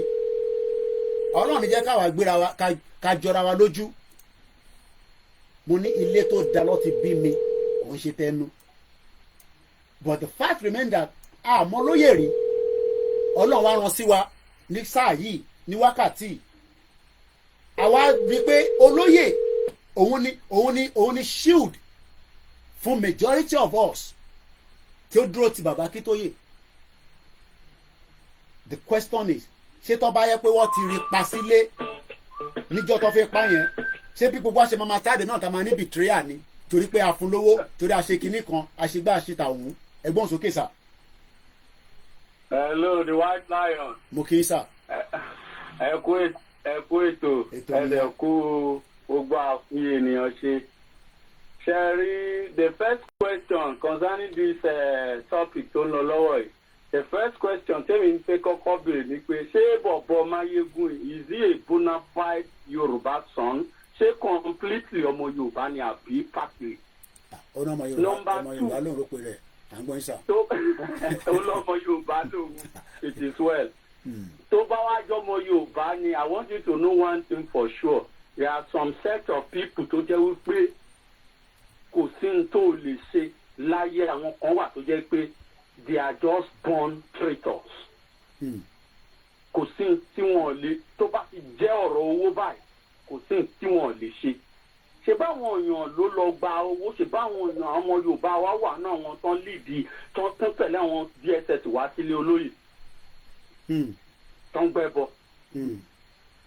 So àwọn kan wà láyé tó jẹ́ pé there is nothing you can do about them without bearing that. ẹni sùúrù kò ní ẹni sùúrù prince yẹn kan sọ pé ní ọ́nì I am in support pé gbogbo èkó tó ń ṣe fún Máyégún láti Koiki pé ìkò ní ẹ ní sóríire ó máa ṣe bẹ́ẹ̀ mọ́ Máyégún is a betrayer kò ní dá fún gbogbo yín èmi ni mo fún ní go ahead kó lọ raise owó fún Ìgbòho without me he would never have done so ẹ ní sóríire. Idiot. Igboho was a little bit skeptical. Èmi mo sọ fún olóyè pé ọmọ kan náà tájọ́ ń ṣe gbóní ní Máyégún ní Scotland ẹ fún ní go ahead now. Coordinator tẹ bá sọ pé ó wà okay ẹ padà kí sọ fún pé ó wà okay. And the next ọjọ́ tó ní fẹ́ raise owó yẹn ìjọ yẹn ló pe Koikimedia ìjọ yẹn ni mo fún ní authorization pé go ahead mo connect pẹ̀lú kọ́ọ̀ ni pẹ̀lú Igboho ṣá. Ó wá jáde ní sọ̀nsọ̀ jájàgbàjà nípa Ìgbòho ìyẹn kan wá sọ pé wọ́n ń bu lórí Koikimedia ẹ ní sóríire gbogbo níta ìwà níbẹ̀ tẹ̀ ń support ẹ ní kúure Koiki ló ń sọ̀rọ̀ it no go better for every one of you ọmọ Igbo tó bá wà níbẹ̀ it no go better for you born bastard every one of you there Koiki lèmi jẹ́. ẹgbọ́n sókè. Don't mind them sẹ́ẹ̀rì okay this few days nígbà tí olóyè wọ̀lú this few days tí máa yẹn wọ̀lú he made a statement tó lè convince any reasonable Yorùbá sons and daughters. Man yẹn dẹ̀ dúró sí ìta báyìí as he came in nígbà tán dé ìmẹ̀kọ. Ó dẹ̀ swear. The man sworn ó ní tóun bá gba owó ní ọwọ́ olóṣèlú kankan. Ó ní kọ́lọ́ ń gbẹ̀mí òun. So the necessary tó yẹ kó lè máa jáde kó máa ṣépè fún rẹ̀ on top waiting kí ló ṣẹlẹ̀ gangan ẹ lọ fẹ́ pọn Gani Adams náà tèmi Gani Adams ní ààrẹ ọ̀nà kakanfò kí ló dé tó ṣe ní tó lè ṣe fún wa. olórí burúkú ni wọ́n ó ní tó bá di ọ̀la tó bá kú ọ̀la pé kóun denounce Yorùbá nation pé kọ́lọ́ ń pa òun lónìí. What else do we need from this man? Secondly, tí bọ̀bọ̀ yẹn the reason tí mo fi bèrè pé ṣé ọmọ Yorùbá gidi ni bọ̀bọ̀ yẹn ni wípé ó lóun ń fún bàbá Akíntóyè lówó is a bastard tó bá ń gbọ́ níbikíbi tó bá wà is a bastard. ara ń ta wọn pé mo jáde pẹ̀lú ẹ̀ ara ń ta gbogbo wọn Koiki lele voice Koiki ló ń sọ̀rọ̀ e no go better for every one of you Mayegun e no go better for you ni mo sọ fún ẹ e no go better for you Koiki ló ń sọ̀rọ̀ mo dúró tán lórí Yorùbá nation mo dẹ̀bi ni last man standing e no go better for you àwọn ọmọ Igbo tó ń fún ẹ lọ́wọ́ tó ń support against Igboho e no go better for every one of you ogun máa wọlé pa yín ni e no go better for every single one of you ni mo sọ kí ni Igboho ṣe fún ẹ orezi 40 million and then so what olóṣì àwa máa ṣẹnu bọ̀lọ̀bọ̀lọ̀ tọ́ba bíbà bẹ́ẹ̀ dá ra tíkẹ̀ kájọ padà sí Nàìjíríà tó bá jẹ́ pọ̀ ọkùnrin nìwọ ra tíkẹ̀ kájọ ra tíkẹ̀ máa wá sí Scotland kájọ padà sí Nàìjíríà e no go better for you jókòó sórí social media olórí burúkú ta ló mọ bà bẹ́ẹ̀ níjẹ̀bú-Òde tani bà bẹ́ẹ̀ níjẹ̀bú-Òde Máyégún tani bà bẹ́ẹ̀ ní Ìjẹ̀bú-Òde Ọmọ́táyọ̀ Alhaji Koiki number 34 54th street níjẹ̀bú-Òde who be your father for Ìjẹ̀bú-Òde tí bàbá tí wọ́n bá ń sọ̀rọ̀ bàbá bẹ́ẹ̀ gbọ́dọ̀ jáde kó sọ̀rọ̀ tí Koiki bá ń sọ̀rọ̀ Máyégún bàbá bẹ́ẹ̀ gbọ́dọ̀ sọ̀rọ̀ tí bá ń sọ̀rọ̀ gbọ́dọ̀ sọ̀rọ̀ mo jọ ẹ lọ lọ́jọ́ rí with every fucking thing it no go better for you ẹ lọ sọ fún bẹ́ẹ̀ pé mo sọ bẹ́ẹ̀ lórí program mi it no go better for you tani bàbá bẹ́ẹ̀ who be your father for Ìjẹ̀bú-Òde torí pé wọ UK tó bá wọ UK tán kí ló what the fuck ló wà ní UK kí ló wà ní UK táwọn màmá ti wá tó fi ń ta yín lọ́jọ́ ọ̀la tó fi ń ta yín nígbà tí màmá àtẹ ò lè jáde nínú Nàìjíríà 23 countries my mother have been to 23 countries màmá mi ṣe dé láti Benin Republic ni kò ní dá fún ẹ ojókòó sí olùkórí screen láti fẹ́ gba Yorùbá nation ni it no go better for you mo pè é gbowó lọ́wọ́ ẹ̀rí ni àwọn olóṣì it no go better for every one of you wey dey on that show Koiki wà lórí live pẹ̀lú ẹ ní tó bá fẹ́ ṣe ni kò sọ it no go better for you olórí burúkú ọmọ àlè ẹgbẹ́ òsòkè ẹ má bínú brother mi. mo máa ń gbádùn ẹ ọmọ ìyá mi bàbá Akíntóyè is a 90-year-old man kò sí ní ìlú ẹ kò sí ní Nàìjíríà bá ti ń sọ yìí all in the name of this struggle that animal olóhùn fún bàbá Akíntóyè kò ní jèrè láyé kò ní jèrè ní gbogbo tó bá ń ṣe láyé at the age of ní èjì bàbá yẹn ṣó yẹ kí bàbá yẹn máa ti kò ṣó yẹ kó jẹ́ ẹni tó ń ṣe ìsáǹsákiri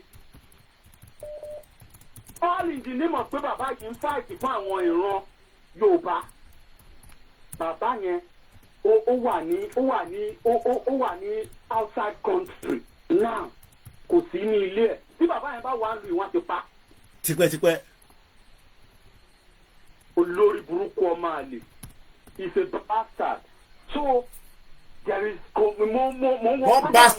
ti lọ kọ́mẹ̀ntì síbẹ̀ kó blọ́ọ̀kì mi bọ́n bastard ni ọmọkùnrin lèmi èmi dúró dáadáa ni ọmọ dúró dáadáa pẹ̀lú Jésù Kristi mo dẹ̀ dúró pẹ̀lú ànábì ẹ sọ fún pé mo tún kọ́mẹ̀ntì kó lè mọ̀ ọmọkọ lèmi ọmọkọ gidi ni mí mo ti lọ kọ́mẹ̀ntì síbẹ̀ fún pé born bastard ni you are a born bastard kó blọ́ọ̀kì mi born bastard born bastard ni ẹ olórí burúkú tó bá sàṣẹ ẹ ogun tí o lè ràn wá àwa dúró tán lẹ́yìn rẹ̀ àwọn báṣẹ́ lọ ẹ má wọrí pé focus ẹ jẹ́ ká parí program ká ná kẹ̀délẹ̀ kó lè wọ̀ rẹ́kọ̀ pé a jáde fún Tani Máyégún tá fẹ́ máa bẹ̀rù Tani Máyégún tá fẹ́ máa bẹ̀rù mọ́ ń pé gbogbo ọmọ Yorùbá Tani Máyégún tá fẹ́ máa bẹ̀rù wúbi Máyégún ta ló mọ̀ ní ta ló ẹ bèrè pé ta ló mọ̀ níjẹ̀bú òde ẹ lọ kọ̀nfàmù bàbá tó bí Koikimedia níjẹ̀bú òde ní Fìdípọ̀tẹ̀ kò ní dá fún gbogbo yín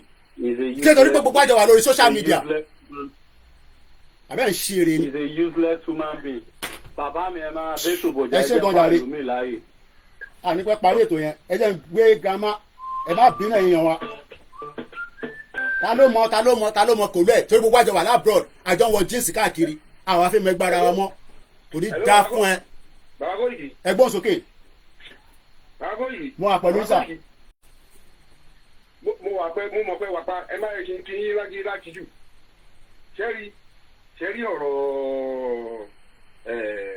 Máyégún ẹ wù mí ò mọ̀ mú ilé sọ̀rọ̀ yẹn fún yín very very briefly ṣẹ́rẹ́ nìyẹn èmi mọ̀ wípé ẹni tó bá ń dalẹ̀ ó máa mọ̀ lọ́kàn ara rẹ̀ òun ń dalẹ̀ o bẹ́ẹ̀ni nínú ọkàn ẹ̀ ó máa píríkì máa ń dẹ́ pé ọ̀ tí mo ṣe yìí òun ń dalẹ̀ ẹ jẹ́ gbẹgbẹ́nu ẹ̀ tó ń yọ̀ tó ń ṣe yẹn ẹ jẹ́ kó kọ̀ntínú.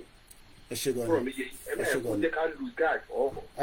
ó gbọ́dọ̀ wà ní rẹ́kọ̀dì ní wọlé tá à ń ṣe lẹ́yìn ilé àwọn báṣẹ lọ tọ́pìkì wà tá à ń treat lójoojúmọ́ àwa focus bíran Yorùbá ṣe máa bọ́ nínú wàhálà Igbo ní problem pẹ̀lú wa a ní problem pẹ̀lú wọn kọ́ máa lọ kọ́ bá tiwa lọ mo ti sọ yẹn tẹ́lẹ̀ a máa fingerprint gbogbo Igbo tó bá ń bẹ nílẹ̀ Yorùbá lọ́jọ́ iwájú ni tó bẹ́ẹ̀ ni mo sọ ní tó bá mú Britain fingerprint èmi a gbọ́dọ̀ fingerprint gbogbo yín a máa fẹsẹ̀ fingerprint yín gbogbo ẹ̀ la máa ṣe. everybody máa identify ìdílé tó ti wá kọ́tọ̀ fingerprint. Yorùbá nation sọ̀rọ̀ eré ọ̀dẹ̀ mi wà under pressure èmi ò sí under pressure mo dúró tán dáadáa kò sí ìkọ̀kọ̀ tó mú mi ìyàwó mi ti lọ síbi iṣẹ́ àwọn ọmọ wà nulẹ̀ bíbà kí ló kí ni pressure ó jáde ó sọ pé olóyè Ìgbòho pé betrayal ni. ẹ ṣe gan ni ẹ jà pẹ́ lómi láyé ìjọba àsìkò ẹ ṣe gan ni. no rẹ́kọ̀dì ilé ìlàkọ̀fẹ́ play out ó gbọ́dọ̀ wà ní rẹ́kọ̀d pé Koiki jáde fún ẹni tó ń pè ní Máyégún ní UK. ó mọ̀ ṣe rí nǹkan tó ṣe yẹn àwọn ọmọ Ìgbò tó pàdé àpòpọ̀ ọmọ yẹn ibi tó ti ń rówó nìyẹn oníjẹkùjẹ èèyàn ni torí by the time tó ti ń derail I called him on several occasions. olùsìnì kò ní dá yín lóhùn ọ̀nà ọ̀dẹ̀ ẹ̀rọ kan mi. olùsìnì. wọ́n pè pé pé you are working toward the world o máa larí mọ́ gírí o what you are doing is wrong route ló ń lò. No. Nígbà àwọn fáwọn ó make a public ó bẹ̀rẹ̀ sí ìbò. Okay, let's see. Fẹ́lẹ̀ mi láyé ìdàrẹ́ gbọ́dọ̀ mi má bínú torí àsìkò ni àsìkò ẹ má bínú ẹjọ́ torí mo fẹ́ gba àwọn 2 or 3 more calls gbogbo apádà náà la ṣe máa dá sí tẹ́ bá tó dá sí lọ́jọ́ wọ̀nyí èmi ò ní jẹ́ kí tọ̀tọ̀ mo gbọ́ yín sà gbogbo tẹ́ ti sọ pádà ni mo ti gbọ́ wàhálà gbogbo tó ní kálukú ti sọ ẹ ṣe gan ni mo gbọ́. èmi àti ìmọ̀ wà ń bì nígbà tí tó bá run straight to the wall. bẹ́ẹ̀ni gbogbo wọn máa padà wálé náà wọn máa bẹ̀bẹ̀ ni tó máa ń ṣẹlẹ̀ náà nìyẹn gbogbo wọn máa tó wá padà wọn máa bẹ̀bẹ̀. ọ̀dàlẹ̀ yan ni. bẹ́ẹ̀ni ẹ ṣe gan ni sá. torí àsìkò ni ẹ má bínú torí àsìkò ọmọ mi gbọ́dọ̀ làṣẹ ó gbọ́dọ̀ ṣe lẹ́sìn ní bíbà mo rẹ̀ fẹ́ gbogbo ẹni tó bá wá bíbà tẹ́ bá sọ pé Máyégún lẹ̀ ń tẹ̀lé tẹ̀dẹ̀ ń tẹ̀lé Máyégún tèmi náà ń tẹ̀lé tí mò ń gbọ́ nínú ilé mi tó dẹ̀ ń bó lóye tẹ́ bá wá sí bíbà tẹ́ bá wá sọ anything kò ní dá fún gbogbo yín ni mo sọ alalẹ́ ni mò ń gbọ́ Máyégún nínú ilé mi bíbà ó ń sanwó fún mi ni ẹ̀gbọ́n sókè.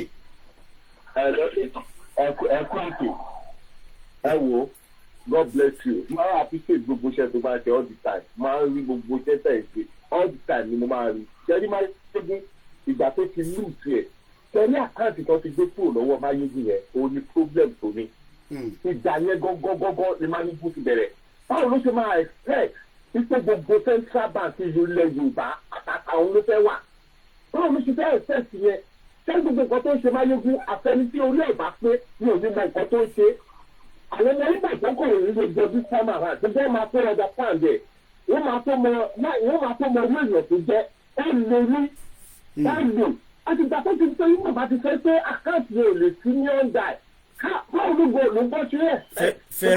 Ferrari you no go better for your papa ọmọ àlè mo má di gan o mọ̀ pé mo má di ní one pastor. ó gbé sí abẹ́ ẹ̀rù ó lè ní bàbá ẹ̀ mo ti àti dáadáa mo ti padà lẹ́yìn ẹ̀sìn mi tí mo bá gbà pé bá bẹ̀ wọ̀ because mo ti rí ẹ̀yẹ̀ tó ń tẹ̀ mí mo ìjà tẹ̀lé wọ́n àwọn èèyàn bẹ́ẹ̀ ọmọ àdókò ọ̀gá mi àní dààmú. àmín kò dẹ̀ ní dààmú wa tó bá rò kó máa fi tẹ̀ dààmú àwa ó ní dààmú wa ọmọ àlè ó ní dààmú wa ẹ̀yin èèyàn wa máa ṣe ní 1 minute ni torí àsìkò ẹ bá mute oh my ẹ mute background ẹ mute tẹ́ fi ń gbọ́ mi nílé yẹn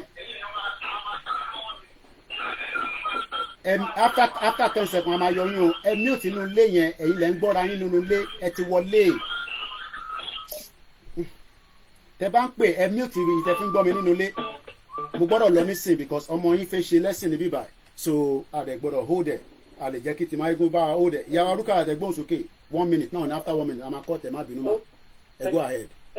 ok ẹ kú iṣẹ́ káàsán láti bí o. ẹ ṣe gan ni ìyá mi dáadáa. ẹ kú iṣẹ́ gan ni.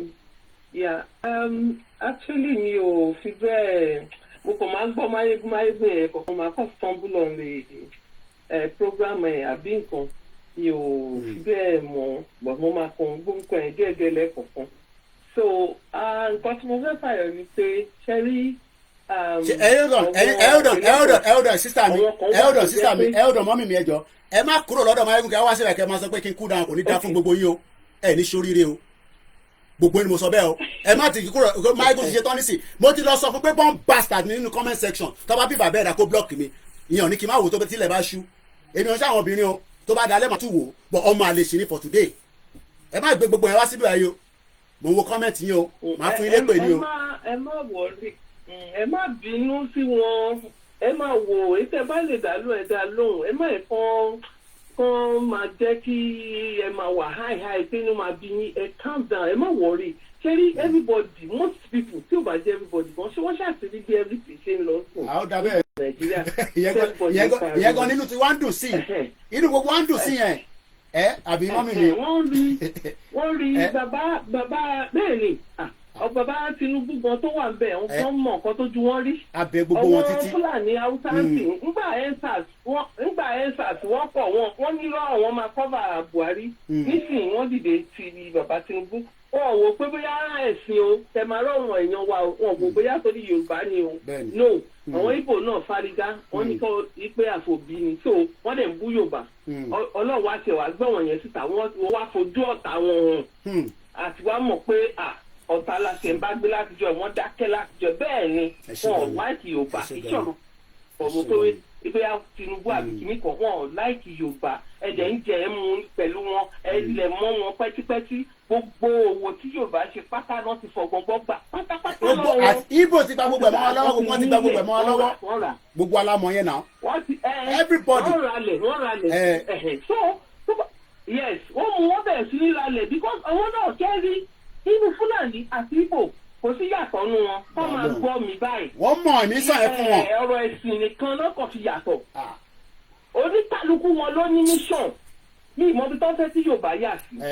Fúlàní Ìgbò fẹ́ gbalẹ̀ Yorùbá Fúlàní fẹ́ gbalẹ̀ Yorùbá Ìgbò lẹ fẹ́ kó nílẹ̀ yà sí ẹ̀ lè fi ọwọ́ ìlú tí ń sílẹ̀. káwa tí wàá di fọ́rẹ́nà lórí ilẹ̀ wa ẹ ṣe gan ni grandma ẹ ṣe gan ni. bẹ́ẹ̀ ni nǹkan tó ń fẹ́ nìyẹn so nǹkan tí mo wá fẹ́ sọ ni pé nípasẹ̀ ọ̀rọ̀ máyégún ọ̀nùgbà yìí it's so unfortunate pé àwọn kan wà tó jẹ́ pé ọ̀dàlẹ̀ ni wọ́n a lè sọ pé gbogbo èèyàn náà ló máa mọ nǹkan tó ń ṣe quite okay ibi tí wọ́n bá ti máa jẹ wọ́n bá ti rí owó they can do anything they can sell people they can buy people so nǹkan tí ó wà bẹ́ẹ̀ ni ẹ wúrú bàbá Akíntóyè yẹn ní age tí wọ́n wà yẹn kí wọ́n dúró pé àwọn Yorùbá pé kò yẹ kí nǹkan rí bí eléyìí bàbá yẹn wà níta ẹnìkan mí kọ́mẹ́ǹtì ẹlẹ́kọ̀ọ́ inú mi dẹ̀ dùn bàbá ò lè wọlé because tó bá gbé wọn wọlé lòótọ́ wọ́n ti wá bọ́ ẹ máa pa bàbá yẹn because ó ti hàn gedegbe pé anybody tó bá ti gbé orí sókè pé báyìí inú wọn kì í dùn because wọ́n ní mission so ẹ wọ́n rú bàbá yẹn kí ẹnìkan wá dé wá máa bú bàbá yẹn kẹ́lẹ́ nǹkan tí mo fẹ́ fààyàn point mi tí mo tẹ̀ ṣe pé ni pé anybody nísìnyí tó bá rí tó dúkòkò mọ́ ọ̀rọ̀ Yorùbá àbí tó náà wà lẹ́yìn elédè míì ó wà lẹ́yìn Fúlàní àbí Ìgbò against Yorùbá tó dẹ̀ pé rẹ̀ ní Yorùbá ẹ jọ̀ọ́ nǹkan tí mo fẹ́ bẹ̀ yín sìn ẹ̀yin àti bàbá Akíntóyè o bàbá Chief Sunday Igboho wọ́n ní àwọn kan tó jẹ́ bí kọ́mítì kan máa lọ wádìí ibi tẹ́ni ẹ̀ lóun ti wá ẹ lọ bèrè ìdílé tó ti jáde irọ́ ni púpọ̀ wọn pa á sìn ọmọ Ìgbò tí ń jẹ́ orúkọ Yorùbá àwọn ọmọ Fúlàní tí ń jẹ́ orúkọ Yorùbá wọ́n ti ń sọ Yorùbá mo sì gbà tí mo lọ lédè ọ̀dà time mo rí bọ̀bọ̀ kan ló ń tẹ́lá mi lọ́la kíní kọ̀kìnkọ̀.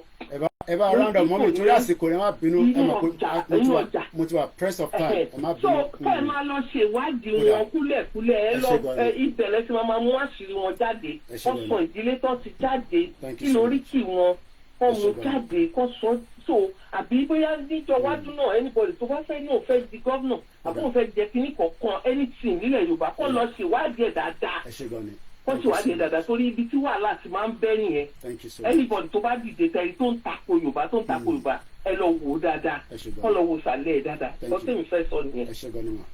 ẹ má bínú ẹ̀yin wa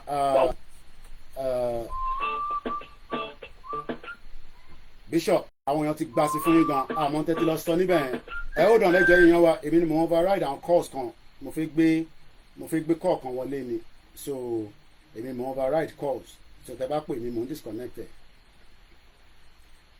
ṣé Bishop ti lọ ń lẹ̀dí mọ́ Máyégún ni torí nǹkan à ń gbọ́ nìyẹn pé Bishop wọn náà ti lọ lẹ̀dí mọ́ Máyégún ẹ má lọ believe Máyégún o tẹ́ bá ti gbọ́ tí mo sọ níbí báyìí lá listen o ẹ forget about it so mo mọ̀ pé ẹni sùúrù mo ní gbé kọ́ọ̀lù yín Bishop mo override ẹ̀ mo fẹ́ gbé kọ́ọ̀lù ẹlòmíràn ni ẹ jẹ́ n kọ́kọ́ pè ìyá wa yẹn.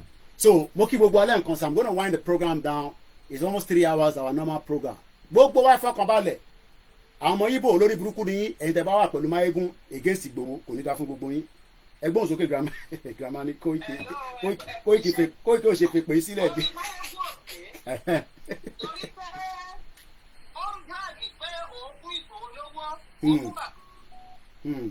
Ibo ló ti rówó náà.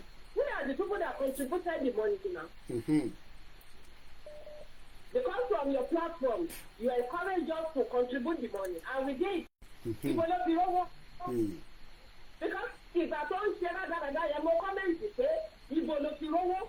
My comment was on his platform. Tí Ìgbòho bá sọ pé òun ò jáde, he too is a man. He should go and lead the protest now.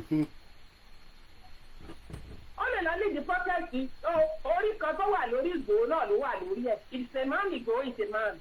So kí ni problem wọn tí Ìgbòho bá lòun ò jáde? So they want people, the Nigerian government, kó tó bẹ̀rẹ̀ sí ní ilé Ìgbòho kiri. Àwọn Biafra náà sọ pé títà tó ṣé àwọn èèyàn wọn Biafra ṣé wọ́n lọ crucify wọn ni? I don't know the problem of Máyégún, and this has been the problem of our people. Yoruba, they are not good. Yoruba guru.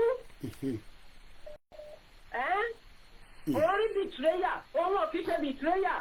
Ó fẹ́ ṣe Yoruba summit. Ìjọba tó ṣe rally ní Scotland yẹn ta ló lọ síbẹ̀. Who went there? Ṣebí àwọn èrò London, you guys, you are the one that went there. Àwọn èèyàn wo lórí ní Scotland tó ń jáde sí kò ní tìjú ni. Is it not a shame of himself? Kí ló ń sọ lẹ́nu? Ó fún bàbá Akíntóyè ìṣẹ́gbẹ́ bàbá ẹ̀ ni. Ṣé ìgbà tó ti tí àwọn bàbá yẹn ti bẹ̀rẹ̀ ọ̀rọ̀ Yorùbá nation, where was he? Àwọn Yorùbá ní pọ́blẹ́mù gan ni. Wọ́n lè gbọ́dọ̀ fún tán gbogbo àwọn sọ̀rọ̀sọ̀rọ̀ wọ́n gbọ́dọ̀ fún tán ni kó lọ ṣọ́kọ̀. And people should come out of his platform. Kí ló ń ṣe? What's he doing? Orí ẹ̀ ò pé rárá. Ọmọ máa rò fóun sọ̀rọ̀ lẹ́nu. What is he talking about? But that's my own contribution. Orí ẹ̀ ò pé ni. Thank you so much. And people are having pain. Ìgbòho jáde. Ìgbòho is not Nigeria now. What's the problem? So that's my only Thank you so much. Ẹ ṣé gan grandma. Ṣe rí ẹ̀yin tẹ́ ń sọ pé I want to slow down the call because I'm going to wind down now. Koiki, èdì lélẹ̀ èdì ò mẹ́mi o. Okay? Ṣe rí àwa tó bá di within the next 1 hour prayer kan wà tá à ń ṣe every day every Tuesday for the last 4 years. Adley ni mo fi máa miss ẹ̀ àjù mẹ́fà lọ. À ń ṣe ti oní tradition wa. À ń bọ gbogbo tó ní ká bọ. À ń pe Ọlọ́run pẹ̀lú ti Islam. But ìtẹ̀yàn understand sí pé ẹ mọ̀ pé Ìgbòho máa sunkún sínú. Tẹ̀bá wá ní Ìgbòho kò ní jà síta báyìí. How do you want him to be feeling? Almost finished. Just 10 minutes. báwo lẹ ṣe fẹ́ kí Ìgbòho máa feel because at the end of the day ṣèbí ẹ rò pé èmi mo gbé Ìgbòho gan lé ọwọ́ Máyégún báyìí ṣé Máyégún sọ fún yín pé ó fún mi ní 10% àbí mo ever sọ fún pé tó bá ti raise owó ẹ má bí mi nú o kò ní dá fún ẹ Máyégún ṣé ìgbà tí mo ní kó raise owó ṣé mo ní pé mo fẹ́ percentage nínú ẹ ni ṣé mo sọ fún ẹ ní anywhere pé tó bá ti raise owó fún olóyè Ìgbòho èmi náà máa gba 1.5% àbọ̀ ń ṣí èrè ni you bomb bastard sẹ̀yìn kan wá ń dé ní sẹ̀yìn sọ pé kinní kan èmi ni mo authorize ẹ̀ kó lọ raise owó yẹn fún Ìgbòho because Ìgbòho did not want to until I give the approval èmi ni Ìgbòho sọ pé kí sọ fún pé kó go ahead after tájọ wà lórí call Ìgbòho tún pè mí lẹ́yìn pé coordinator ṣe rántí ti Maureen mo ní bá mi kò mátà ẹ̀yin máa dé nísìn ta ló sọ pé you no go better for your papa ara ń ta yín ni ẹ rówó jẹ àbí we are part of the fraud ẹ rówó jẹ okay only I'm part of the fraud ẹ ti bá jẹ mo jẹ náà nìyẹn èyí tí mo ṣe ìyàwó mi dẹ̀ ló lè sọ sí mi létí tí ìyàn kan ní kí n calm down ṣe problem ta máa ní nìyẹn ẹ máa ní ká calm down tó bá yẹ pé bó bá ti kú náà nísìn bẹ́ẹ̀ ṣe máa sọ pé àkútúkú ẹ̀ lọ́rùn nìyẹn àwọ̀ ọ̀dẹ̀ kú kọ̀ọ̀kan nísìn àdílé gba gbogbo calls mọ́ so àdílé gba gbogbo calls bishop àwọn èèyàn tẹ̀fẹ́ gbọ́n kankan látọ̀dọ̀ yín léde mo mọ̀ ń tẹ́lọ sọ lọ́hùn èmi àti bí a ká sọ̀rọ̀ lẹ́yìn a lot of people are upset ẹ má dẹ̀ wá defend Máyégún ẹ má defend Máyégún mọ́ níbi platform mi mo ní fún yín láyè yẹn mo mọ̀ pé ẹ̀yin dúró pẹ̀lú Yorùbá nation ẹ dẹ̀ wà lóyà but ẹ ní defend Máyégún lórí ọ̀rọ̀ tó wà nílẹ̀ yìí torí pé Máyégún mọ̀ pé mo wà ní London tó lè confirm anything lórí ọ̀rọ̀ Ìgbòho so bishop àmì gbé wọlé lọ́sàn-án yìí ẹ má bínú sà mo override ẹ ló kọ́là ẹ̀yin ni the last person àwọn ọmọ mi ti ń pè mí nísìn ọ̀fun ṣe kínní ẹ̀yin ni the last caller ẹ̀gbọ́n sókè loud and clear.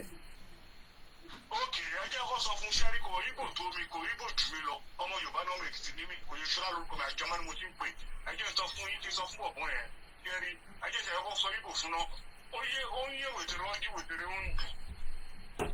Oye wètèrè ọjí wètèrè ń dùn. Ṣé ń gbọ́ mi? Mú àwọn yẹn gbèsè. Àwọn máa rà. Ṣé ọmọ Ọ̀nìṣà ìyá rà? Ilé kúkú. Bọ́lá ló ti lọ nìyẹn o. Kábíyèsí ẹ̀. Ó yé mi. Ó yé mi ìgbẹ́gbó tẹ̀sán yẹn gan sẹ́yìn mò ń lanu látẹ̀ nǹkan ni pé ìbọ̀lẹ̀ ti kọ́ èdè.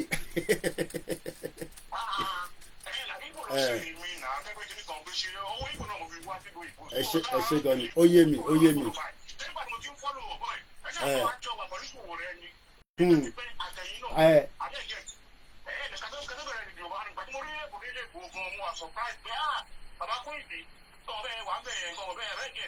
mi. Àtẹ nídìí gbogbo yẹn àjẹmọ́nú nìyẹn ẹni bá ti donate tó donate àjẹmọ́nú nìyẹn. Ó yé mi. Ṣé tó bá pè mí ṣé mo ní lọ ni màá lọ náà a lè ní different parts ní àwọn ṣe problem bọ̀ kó wá jáde kó wá máa pé kó wá kọ́ sórí social media pé betrayal ní Ìgbòho ojú ẹnu èèyàn kan wá ní kẹ́mi calm down àṣìṣe bá mú ẹ kò lè mú àwa o bẹ́tà kó lọ wẹ orí ẹ kó lọ bẹ Ògún kó bẹ wẹ orí ẹ o gbọ́dọ̀ lọ bẹ Ògún o kí ni gbogbo nọ́sẹ̀nsì yẹn kí la ṣe kí ni Ìgbòho ṣe fún gbogbo wa ó gbé rẹ̀ sílẹ̀ àtútọ́ sí lára àbọ̀ pátá nídìí ẹ̀ gbogbo nǹkan la ṣe fún ó ní wọn ò bínú ó ní òun gbà bẹ́ẹ̀. ẹ ṣe gan ni brother mi ẹ tó bá tẹ̀ sí fi lọ́kọ́ lọ so ìyẹn ṣe problem ẹ ṣe gan ni brother mi mo nífẹ̀ẹ́ yín ẹ ṣe gan ni ẹ ṣe gan ni thank you so much ìyá ọ̀tẹ̀ ṣe problem èmi tí ẹ sì máa gbọ́ tó bá ṣe program ẹ má bínú àní ilé ìgbà kọ́ kankan mọ́ so àwọn ọmọ mi mo ti overdue mo kí gbogbo wa just for the summary let me say this bẹ́ẹ̀ ni ìbọn àti kódà bí Adéyínká grandson kan tó ń bú mi gan kódà wọ́n sì ń ṣe arrangement pé Adéyínká grandson ká lè rárá bára wa sọ̀rọ̀ orúkọ ẹgbọ́n rẹ̀ lẹ́nu mi yẹn ọmọ Yorùbá ní ó ní Ìgbò ní ní Libra ní ní at the end of the day British ló dá gbogbo wàhálà ìsílẹ̀ ṣùgbọ́n gbé Adéyínká grandson wá sórí program ẹ̀ kó tó di pé ìgbà tí yẹn ń gbà sí fáwọn ọmọ Ìgbò àbí gbogbo ẹ̀ so let's just focus for the last 3 minutes because program yìí gan ti ó ti di mo kí gbogbo wa gbogbo ẹni tó bá tún gbọ́ gbogbo tí mo sọ níbí báyìí bẹ́ẹ̀ ló ṣe rí láì yọ ọkọ kúrò mo níjọ́ táwa bá ti dalẹ̀ kò sí point káwà láyé mọ́ kí la tún ṣe láyé ọ̀dàlẹ̀ balẹ̀ kú ni máa lọ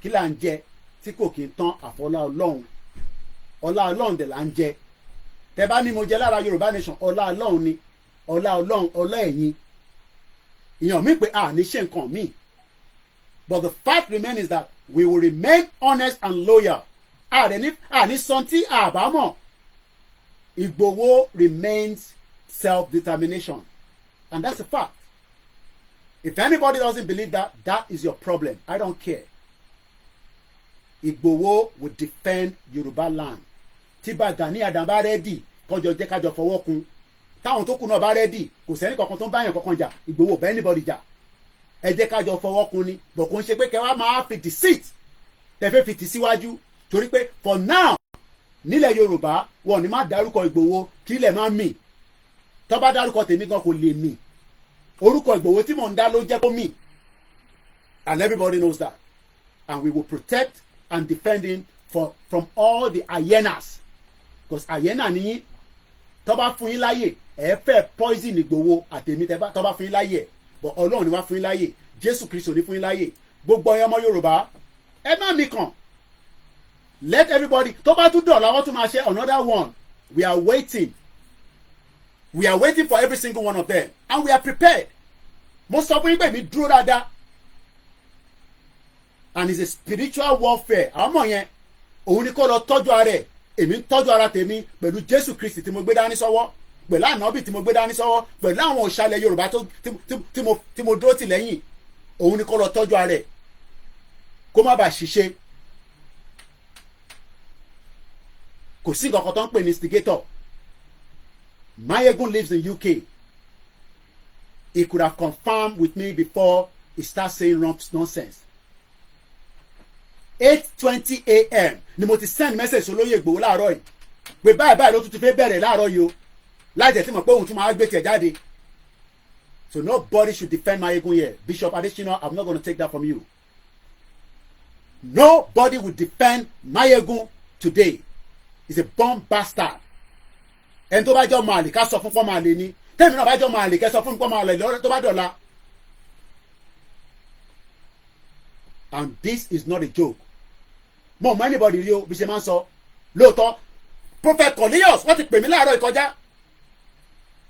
how many people láti bá sọ̀rọ̀ láàárọ̀ yìí èèyàn kan á wà ní Scotland because just like ìyá mi Fágbémilékè ti sọ ó ti mí ni mi ti pẹ́ ó dẹ̀ mọ̀ pé màá jáde fóun dáadáa torí pé nígbà tí mo ní kó lọ raise owó ṣé mo sọ fún pé mo fẹ́ percentage nínú ẹ̀ ni ṣé mo ní kó fún mi ní 1.5% àbí kó fún mi ní 1% ṣé ó send owó sí account mi rí tó bá wá ní o send owó sí olóyè Ìgbòho kó fi ṣe lọ́ọ̀yà o send ìwọ bàbá ẹ̀ ló lówó yẹn ni ìyá ẹ̀ ló lówó yẹn ni you don't have the right to that money orúkọ Ìgbòho tí mo fún ẹ ní authorization òun ló fi lọ raise owó yẹn and I know you are watching me kò ní dá fún ẹ bomb bastard ta ni yẹn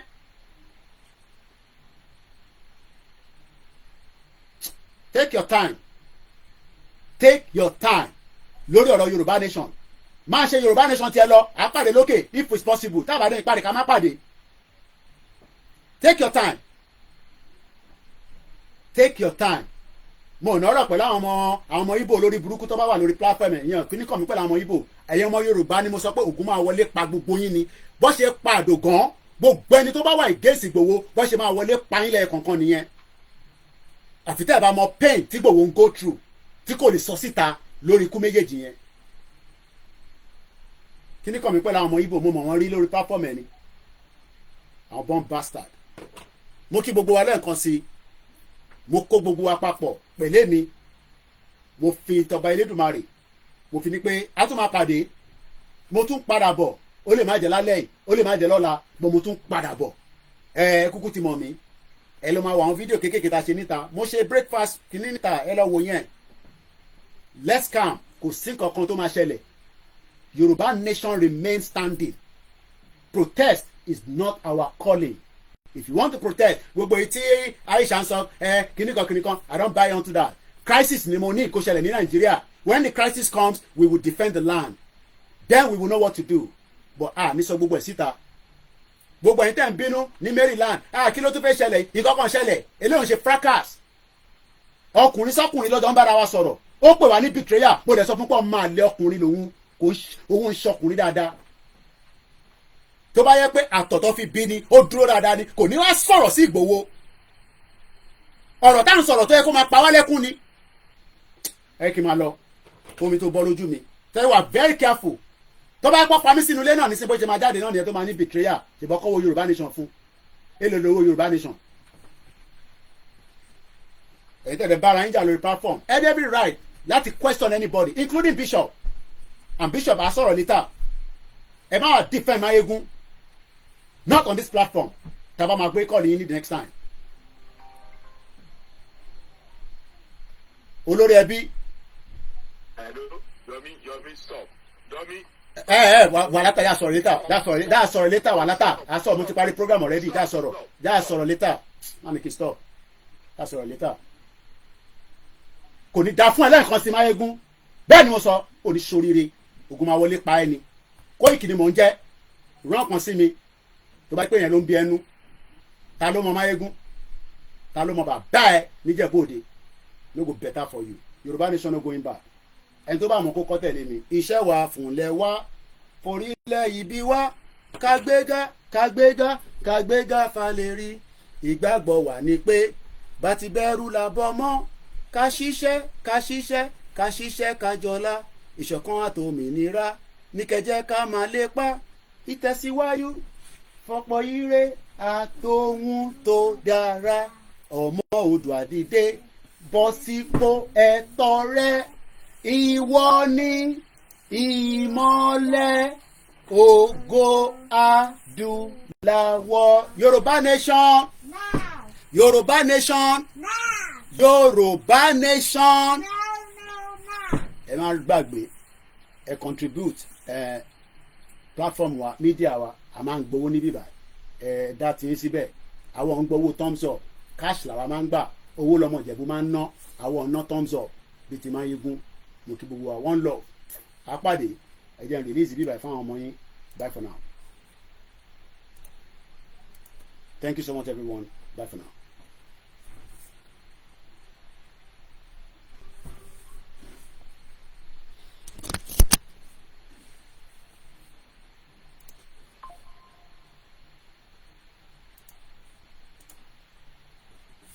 mo kí gbogbo ẹ̀yin tẹ̀mí lórí Facebook back to back ẹ ṣé gan ni thank you so much everyone bá ṣe máa rí mọ́ nìyẹn.